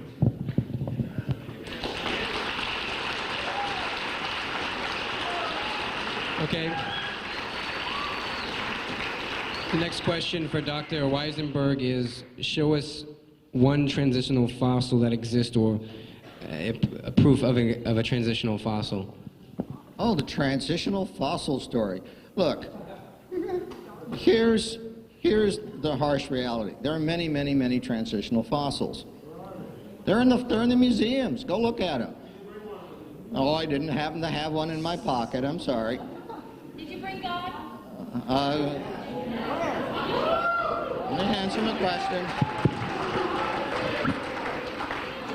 Now look, you know, every time something comes up, I had this sort of debate not so long ago, and of course you mentioned Archaeopteryx, which is a feathered dinosaur fossil, or a bird with teeth in its beak and dinosaur-like features. And of course, oh, that's a bird, oh, that's a dinosaur. Well, look, what professional paleontologists do is they examine the details of the bone structure. They examine the teeth. They examine the ear bones. They examine, and what they do with that data is they create, as best they can, the pattern of change. And you can go into any journal of paleontology, there's lots of them, and you can look at that data if you're so inclined. That's what paleontologists do for a living. They work out those transitions. Okay? Now, the other thing about paleontologists in that job, it's awfully hard work for a very simple reason. When these events happen, the transitions happen, evolutionary theory tells us it happens in a very small population. It's the only possible way it could happen. All right? So there are some mutations, there's some combination of mutations, and a small population proves the fitness. The chances of finding those fossils are, in fact, it's hard, but they do find them. There are millions of them. No, I didn't bring you one, but if you like, sign up, we'll go to the museum together, we'll look at them, okay? That's not, you know, I'm sorry, look, what do you do with a feathered dinosaur? I don't know what to do with it. And by the way, yeah, there was a fraud, but after the fraudulent feathered dinosaur, there were several discoveries that are absolutely bona fide of feathered dinosaurs. So, you know, that's just the way it is. And I'll say one thing also about this designer thing. I've been to the White Mountains. You ever see the Old Man of the Mountain in the White Mountains? Yeah. I guess that was the same designer. You know, you can, in fact, you do see structures appearing by chance. And what evolution does is it selects those that work. That's all it does.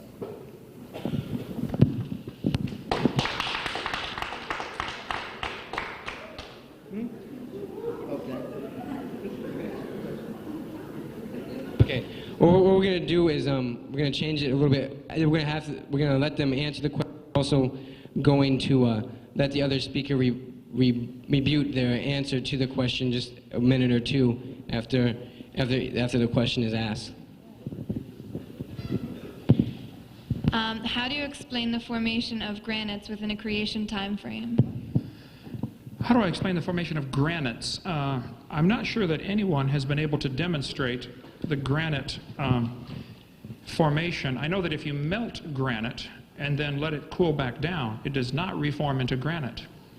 There have been quite a few studies on granite. I think it's interesting to see that in granite we find some pretty amazing things called radiopolonium halos. If I had a second, I would get to that. But these radiopolonium halos, Robert Gentry was one of the world's experts on the disposal of radioactive waste. He worked at Oak Ridge Laboratories in Knoxville, Tennessee area there. And let's see, I think it's right here, okay. Radio polonium halos. I have over 5,000 pictures in PowerPoint, so it would help if you would ask the questions in the same order that I have the answers. Okay? Be a little quicker anyway. Is polonium halos on here? Halos. Was the Earth a hot molten mass? There we go. Okay, good. Granites are a very interesting rock. Robert Gentry did quite a collection, has quite a huge collection. Actually, I've been to his laboratory in Tennessee. The Bible says pretty clearly the earth was created and it was underwater, which means it was never a hot molten mass, whereas the evolution theory teaches the earth was hot, a hot molten mass, and it slowly cooled down. These are clearly contradictory. Somebody is obviously wrong. Either the earth was hot or the earth was never hot, a hot molten mass anyway on the surface. Robert Gentry's website is halos.com if you want to get all the details on that. In the laboratory, under the microscope, they've discovered, looking at granites, they see all sorts of little radiopolonium halos, which is kind of like a hand grenade going off in a huge block of jello would produce a ring, a halo, that would, the fragments would be suspended in the jello. Of course, we don't see this in water because the fragments fall apart. We don't see the 4th of July fireworks make their ring and then stay there in the air because they all fall down. But in granite, we find these polonium halos, indicating the rock was never a hot molten mass because these halos would have floated away. Polonium has a very short half-life, anywhere from 64 thousandths of a second to 2 minutes, I think. So the existence of these halos is really a mystery to those who believe the rock was a hot molten mass. And I think you'll find, if you go to the website halos.com, you'll find lots of evidence on this. Robert Gentry published in major magazines. Science journals published his stuff for years until somebody realized, ooh, do you realize this proves the Big Bang theory's wrong? And his research funding was shut off like a spigot because anything that doesn't go with the evolution theory will not be supported. Just like if a teacher stood up in the Soviet Union 10 years ago and said, I don't believe in communism, they would find themselves out of a job. And if a teacher in this university said, I don't believe in evolution, they probably would find themselves out of a job. There is not academic freedom in places like this. Okay, go ahead. Would you like to give a rebuttal to that at all? Okay. We'll move on to the next question to Dr. Weisenburg. And the question is, Dr. Hovind in his presentation disproved the geologic column and the Big Bang theory. Do you believe that the Big Bang theory and geological column, if they were false, that evolution could still be true? And if not, why did you not defend them? Okay, look, first of all, I am not a cosmologist, okay? I actually had a roommate who was a astrophysicist once, if that helps. There are cosmologists who have theories about the origin of the universe. They've made predictions about, for example, what would happen if they looked up at the infrared radiation. Those predictions are confirmed. Okay, fine. That's what science does. That's what creationists do not do, right? Can creationism explain the infrared background? I don't think so, okay? Now, there are other theories. There is now a nice superstring theory of the origin of the universe that I've become aware of recently, and I don't know which is true. There's multiple universe theories. There's a whole anthropomorphic principle in cosmology. That's for those few folks who do that science, okay? Every time the creationists approach this problem, they want to insist that issues of origin and abiogenesis are somehow related to evolution, right? And they're not, and we tell them they're not. We tell them over and over and over again that issues such as the origin of life, the origin of the universe, are not related to the issue of evolution by natural selection. Those are entirely unrelated processes, and they are like brain dead on that. I don't know, if I had a student who couldn't understand that concept, I would flunk them outright. I can only tell you that, okay? Dr. Hovind, would you like to give a rebuttal to that? Could you read the question one more time? There's part of it I wanted to get. Who had that? It was, in Dr. Hovind's presentation, he disproved the geologic column and the Big Bang theory. Do you believe that the Big Bang theory and the geological column, since they're being proven false, can evolution still be true? I think the Big Bang Theory is not even a good theory. It's a hypothesis. It does not explain a lot of things. It does not explain the origin of time, the origin of space, or the origin of matter, all three of which have to exist, have to be coexistent and come into existence at the same time. If you have matter but no space to put it in, then where would you put it? If you have matter and space but no time, then when would you put it? Time, space, and matter is called a continuum. They have to come into existence simultaneously, and the Bible covers that in one verse with 10 words in it. In the beginning, that's time, God created the heaven, that's space, and the earth, representing matter. God created time, space, and matter all at the same time. There's no other way to work. I've never met the guy that made this computer. This computer is purely natural components. I mean, there's not a little man running around in there changing the numbers on the screen. And it works on natural processes. But the fact of the matter is the guy who created the computer is not in the computer. He's outside of the computer, above and beyond the computer, okay? And the God who designed this world is above and beyond this world. He's not locked into the same laws that we are. He's not locked into the laws of time, space, and matter. He created those things. He can be right now in yesterday or today or tomorrow. He can be right now at all places at all times simultaneously. So that's the God that I worship anyway. So I see no evidence whatsoever. I've not seen any evidence presented tonight. I was going to try to find the slide. Like I said, I've got 5,000. I didn't find it. Evolution is like a shell game where they put the pea under the nut, you know, and they move them around and try to get you confused. Oh, which one's got the pea?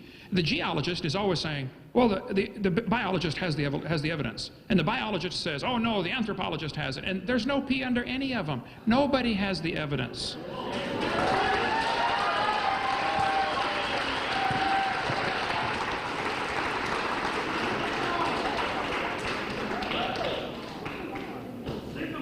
No, they are. So says the former high school earth science teacher. Was oil and coal created through humans and plants impacted in mud by Noah's flood? I think there's ample evidence that oil, I don't think you find a lot of argument, if you get me on, okay, I don't think you'll find a lot of argument about the oil formation, that it had to be from natural sources, okay? This textbook, for instance, says the formation of both oil and natural gas here is from the decay of organisms that once lived in the sea. They are changed by heat and pressure into oil. Scientists can make oil pretty quickly in the laboratory. There's an article in the U.S. Department of Interior Bureau of Mines, clear back in 1971, where they made oil in 20 minutes out of organic waste. In Australia, they have a factory that takes sewage sludge and produces oil in 30 minutes. So it can be done very quickly. Sinclair Gas Company has the dinosaur as their logo because they say the dinosaurs turned to oil. It used to be called opaline oil, then became Sinclair. They say it mellowed for 80 million years. Well, I disagree. I think the oil formed very quickly during the flood in the days of Noah, when thousands and billions actually of plants and animals and things were buried. The way to explain the fossil fuels that we have, be they oil or natural gas or coal, those were all formed during the flood, I believe, because they all require rapid burial. Some people have tried to propose that maybe coal comes from a peat bed. I was just been in Ireland and North Ireland and Wales here recently. And, there's a lot of peat over there. You can dig up your ground, dig up your yard, let it dry out, and burn it. It'll burn. It's very highly organic. It's a substance called peat. However, peat, as it gets compacted over the years, always has thousands, if not millions, of little root canals through them where something grew on top. When you look at coal, you do not find these root canals in the coal. Those who study coal, I think, will tell you that the coal had to form. I've got pictures on that here. Let's see. Coal formation. There we go. Coal had to form very quickly by probably huge mats of vegetation that are buried under deep sediments. Coal can also be produced in a few hours. In Organic Chemistry book here in 1984, they talked about how coal can be formed in 36 weeks, heating it just to 150 degrees centigrade. You raise the temperature, the time goes down. Coal can be formed rather quickly. I think the best explanation for the coal that we find in the world is during the flood in the days of Noah, there were huge vegetation fields floating around. Trees would get uprooted. They would float for years, like the Mount St. Helens. I just flew down to Mount St. Helens, Spirit Lake, a few months ago. They have several million trees were blown into that lake. About 20,000 have now sunk to the bottom. The rest are still floating. It's been 22 years, they're still floating there. As they float around, they're going to drop off lots of vegetation. And during the flood in the days of Noah, you would drop off, vegetation fields as it drifts by. A few weeks later, it comes past again. By now, there are layers of sediment in between. And I think the best explanation for this strip mines that we find, coal is nearly always found in layers. And it does not have the root penetration from another forest growing on top of it. It's just simply, solid rocks of vegetation packed with no root penetration. So I don't think it's logical to say that coal formed from peat. I think it's more logical to say the existence of coal, and there are monstrous coal fields in the world, okay? I was in Spokane, Washington yesterday. There is a giant coal field just near there that is 10,000 square miles of coal 200 feet thick, containing all sorts of trees that are petrified, running all sorts of different angles. The best explanation for coal formation is a flood. The best explanation for oil formation is a flood when organisms that are living are buried real deep under enormous amounts of pressure. It can be done in the laboratory in a few hours. It takes a lot of heat and or pressure. That would be best explained by several thousand feet of mud and sediments and rocks being deposited on top of zillions of dead things.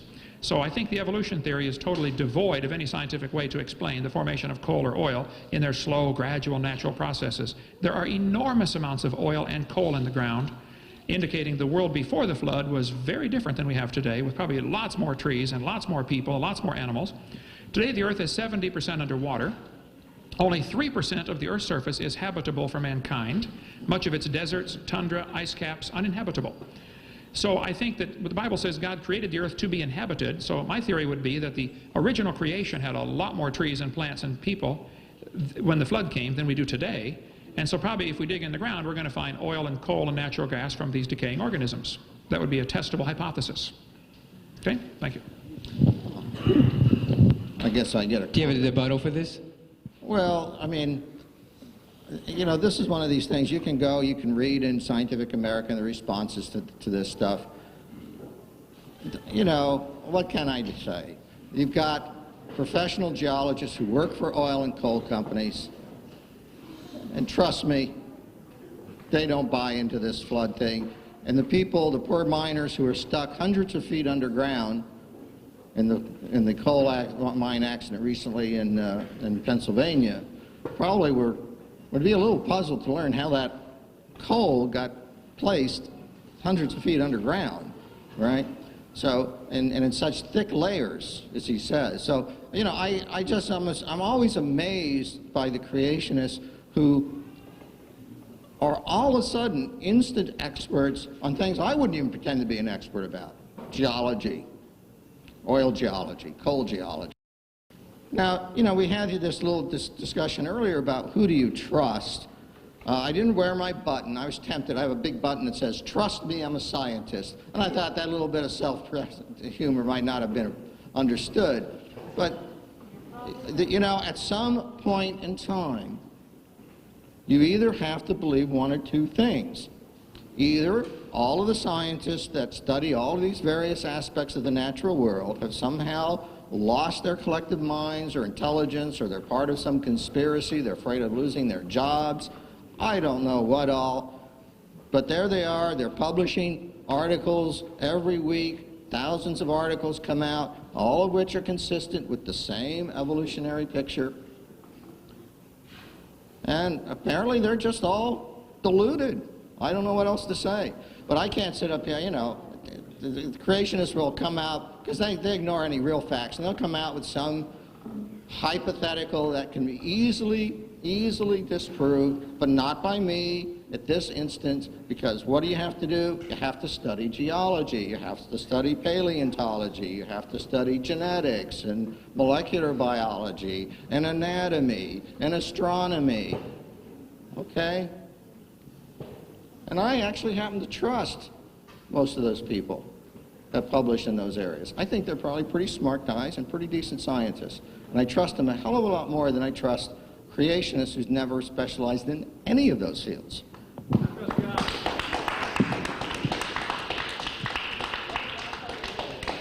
Okay, we have another question for Dr. Weisenburg here. And the question is, in his presentation, Dr. Hovind used facts to disprove evolution. He used please be quiet. He used the facts to disprove evolution, and according to the scientific method, if the facts that are found disprove the hypothesis is supposed to be thrown out. So if these facts do truly disprove evolution, then it doesn't, according to the scientific method, it should be thrown out. Oh, absolutely. If the facts disprove evolution, I'll abandon it in a microsecond. Okay? I didn't hear any facts disproving evolution. I didn't hear a single fact disproving evolution. And he made some statements about trees and rock and embedded, like a few. I don't know anything about trees and rocks. I'm not a geologist that studies trees and rocks. And neither is he. And neither is he. And you know, the fact of the matter is, the people who do the geology, right, have developed those time scales based upon a variety of evidence. You know, I would happily, I'll tell you what, here's the deal, all right? I'll give him an axe and a shovel, and I'll take him up to a place where there's fossil beds of trilobites dating back, oh, say 500 million years ago, all right? If he can find a single more advanced form of life in that fossil bed, a bony fish, a clam. I mean, I'm not asking for anything very fancy. Plain old clam will do it. Any old fish. If he could find in that fossil bed, clearly marine aquatic deposit. I mean, you can't argue these guys are not aquatic creatures. If he could find a single, just one, embedded in that rock, hey, I'll abandon evolution. Right on the spot.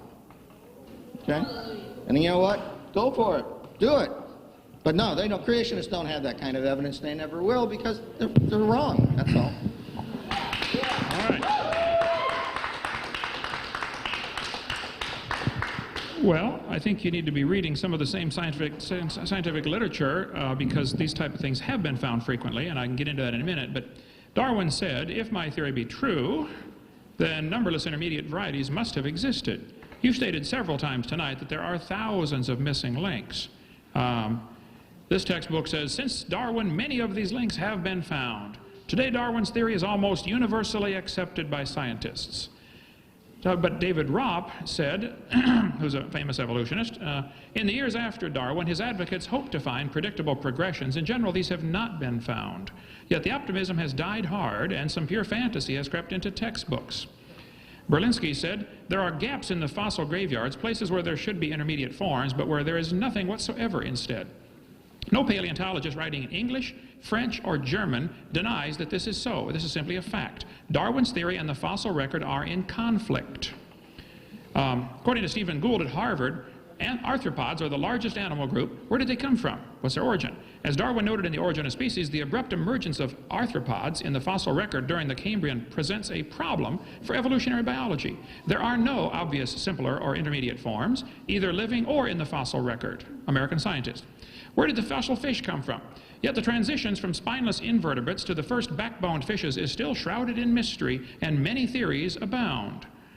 Where did the birds come from? The true origin of birds is still up in the air, Alan Fiducia says. He's an atheist and ornithologist at North Carolina, Duke University, I think, or one of the universities in North Carolina. Okay, what about whales? Competence Encyclopedia, 96, said the evolutionary origin of whales remains controversial among zoologists.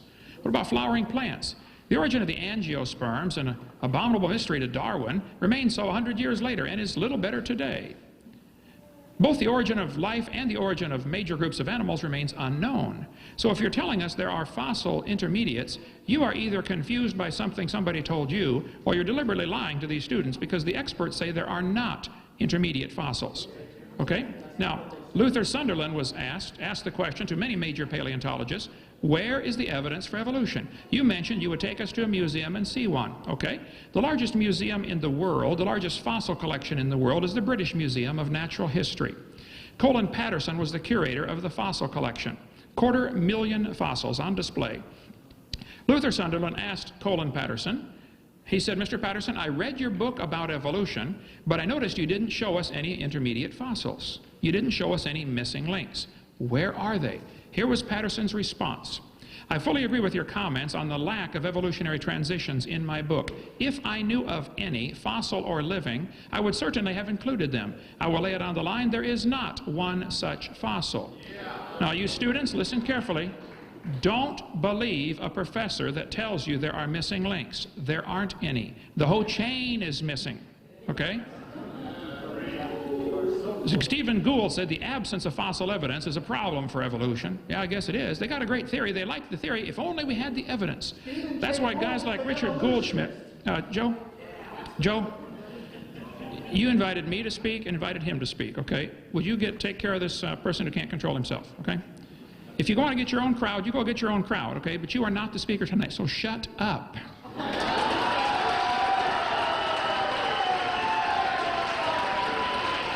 Now,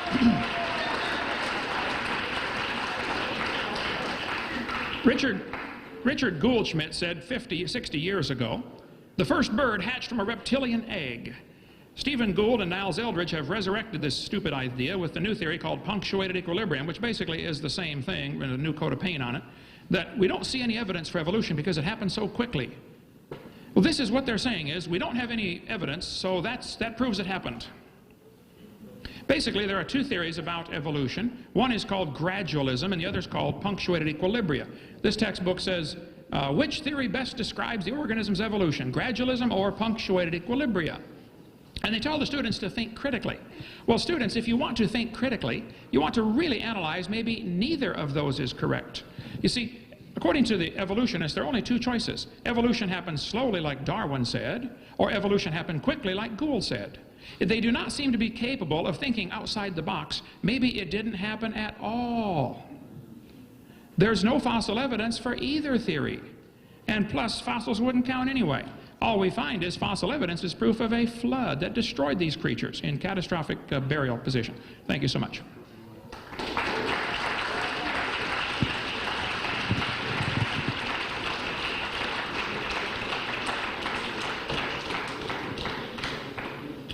It says, what do you have to prove the flood as a scientific fact, and where could all of that water come from? Okay. Where did the water come from, and what evidence is there? What's the first part of the question again? Well, how could you prove the flood as a scientific fact? I don't know that I could prove the flood's a scientific fact, but I didn't get into the, finish up the coal part here. Eugenia Scott, president of the National Science Education Foundation, for their people that have a national organization, she said, Dr. Hovind, there are 80 separate layers of coal in the Midwest. She's right, by the way. She says if you take a look at the amount of coal in the world, the entire biomass of the world today could not possibly be converted to that much fossil fuel. She's right again. What she says is there's so much coal in the ground, there aren't enough trees on the surface of the earth today to create it again. I agree. She said there had to have been an enormous amount of time involved in the laying down of the coal seams. Ooh, now right there she's wrong. It's true there are enormous masses of coal in the world. This giant Powder River Basin coal in Wyoming goes down into Montana and Wyoming in that area. There are hundreds of dinosaur footprints found in coal mines, for instance, in the ceilings of these coal mines. Pretty strange. Also, human artifacts are occasionally found in coal. For instance, not in this coal mine, but in a mine in West Virginia, Mr. Newton Anderson broke open a lump of coal and found this gold bell inside, completely encased in coal. Now, from a creationist perspective, this is not a problem. Humans were around before coal formed. The students are taught in school that the coal formed 250 million years ago in the Carboniferous era, which is pure imagination. The fact of the matter is when you find human artifacts found in places where they're not supposed to be, like the Coso artifact, or the gold chain found by the lady in a lump of coal in 1891, or the carved stone found in a lump of coal in the Webster mine in Iowa from the Daily News of Omaha, Nebraska, or this iron pot found inside a lump of coal in Thomas, Oklahoma. When you find human artifacts in coal, you ought to make you question that maybe what you're being taught is not correct. The sole of a shoe from Nevada was found. 1922, the American Weekly magazine said the stitching with pattern was clearly visible, including the twist of the thread. And the rock was 213 to 248 million years old.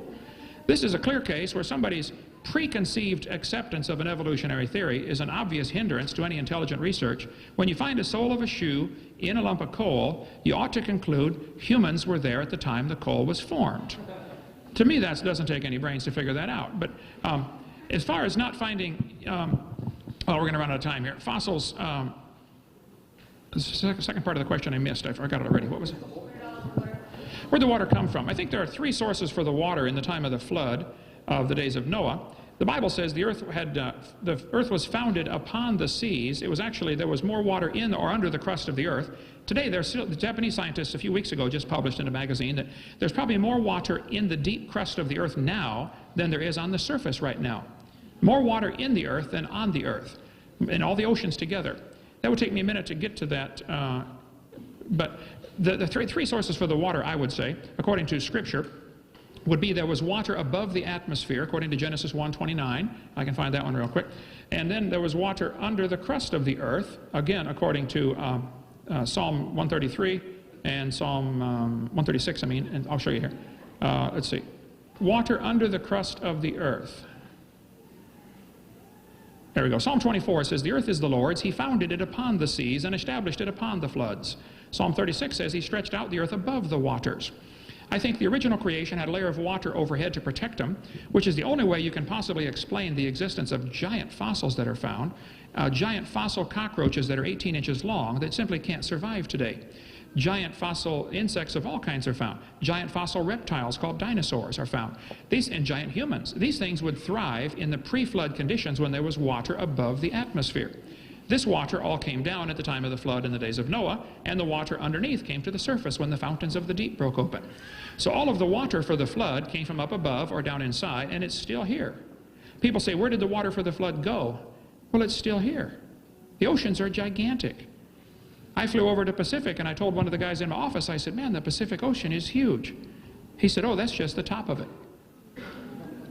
That's a powerful thought. There's enough water in the oceans right now to cover this entire planet nearly 2 miles deep.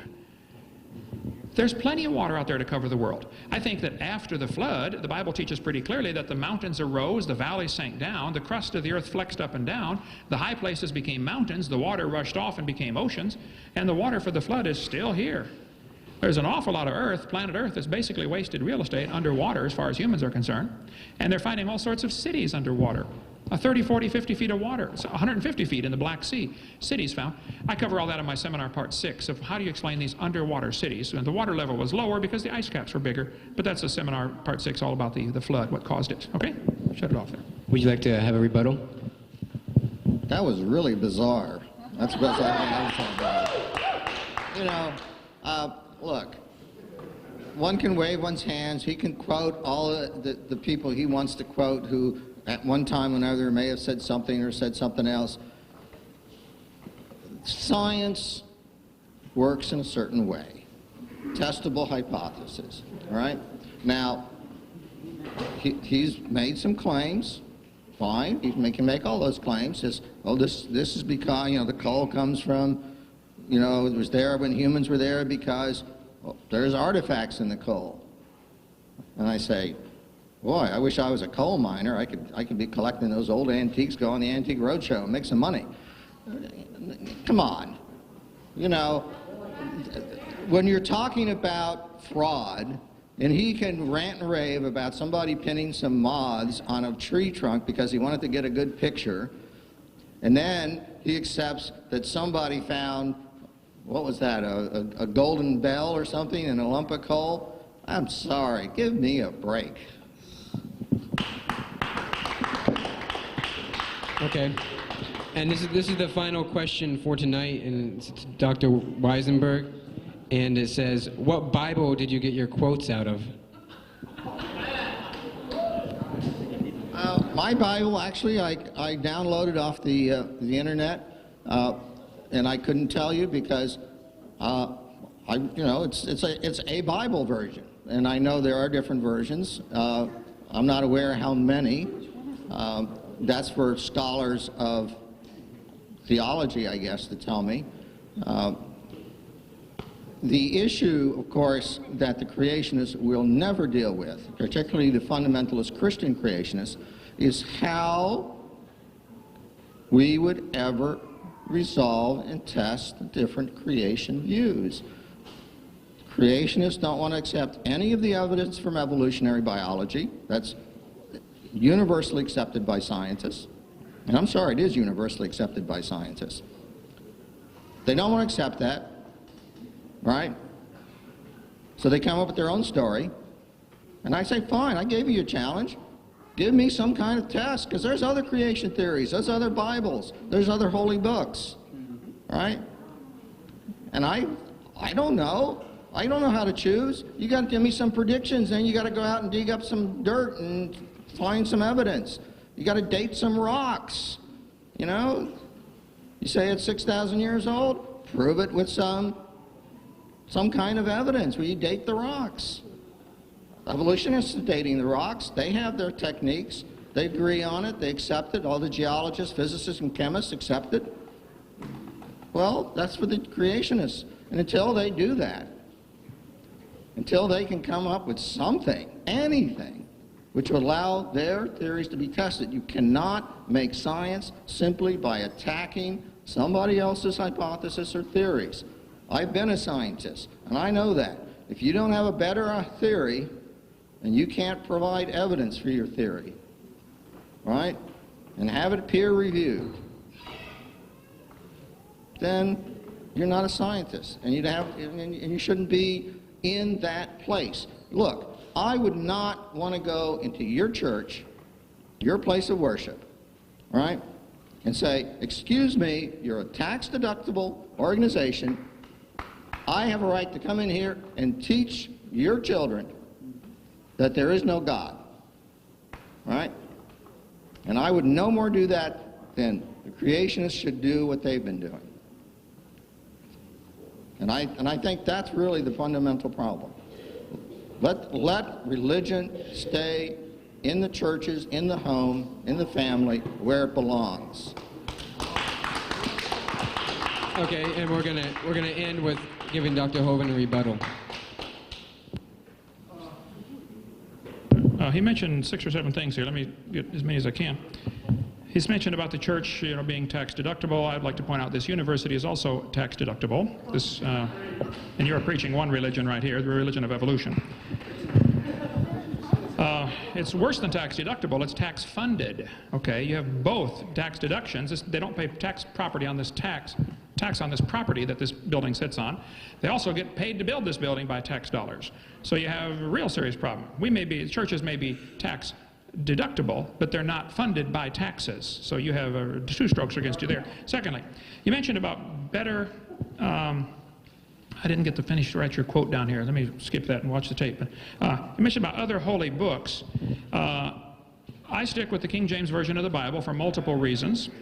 I'm very nervous about some of the other so-called holy books we see in the world. Go ahead and get me on there. What happened? Hit it again, would you? For instance, in the Quran, it says, Allah told Muhammad that those who opposed his message should be killed, or they should be nailed to a tree, or their hands and legs should be cut off. In Surah 47, he says, when you meet those who disbelieve, smite at their necks till when you have killed and wounded many of them. The last hour will not come before the Muslims fight the Jews and the Muslims kill them. So I get a little nervous about some of these other so-called holy books that have it as part of their teaching that anybody that won't become what you are, you kill them. Okay, I'm definitely not in favor of that, okay? Christianity is certainly very tolerant of all sorts of other religions. Our country was founded so people could have religious freedom. Secondly, you said creationists do not want to accept evidence that is universally accepted. I have asked repeatedly, what evidence do we have for evolution? I think I pointed out tonight in my first session that all of the so-called evidence that is used to support the theory has been proven wrong. I'm just asking that the lies be taken out of the textbooks. If you have some real evidence and you saying that it exists and museums are full of it, you're mistaken. Handing me a magazine is not evidence for evolution. I'll be glad to review these articles if you'd like an honest answer. I would like to point out, though, that many scientists disagree. There are at least 8 different flavors of evolutionists, okay? And they're all, you mentioned several times tonight, they're all arguing among themselves, you know. But the fact of the matter is the argument's closed to real criticism, just like the argument about communism was closed to real criticism in the Soviet Union for many years. They would argue among themselves about, what type of communism is best, but you don't ever question, is communism good at all? And it's to the point today where you don't question evolution in the university, you only question which type of evolution is good. I think you have a very closed-minded society here in this university where they're only presenting evidence for one side. There is ample evidence this Earth is not billions of years old. I think that ought to be presented to the kids. For instance, the moon is moving farther away from the Earth every year. The moon gets about 3 inches farther away every year. Obviously, that means it used to be closer. If you go back in time, at some point you have a problem because the closer the moon is, the higher the tides get. You folks may not worry about the tides here, but in Pensacola you worry about the tides.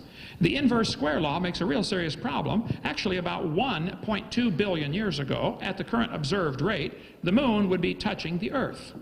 And here they are telling us it's 4 billion years old, or 4.6. That simply is not scientifically logical. There is ample evidence that the universe cannot be billions of years old. If it were billions of years old, that still doesn't solve the problem for evolution. There is ample evidence that life only comes from other living things. There is no evidence for spontaneous generation. I mentioned the 6 different flavors of evolution tonight at the beginning. All we see are minor changes within the kind. Now, if somebody wants to believe it was different long ago and far away, well, you just enjoy yourself. But that's a fairy tale for grown-ups, okay? I'm convinced, after studying this for 30-some years, people choose deliberately to believe in this theory, which is totally devoid of evidence, for all sorts of reasons. Some believe it because that's all they've ever heard. They've never heard the other side. Some believe in evolution because they hope there's no God to answer to.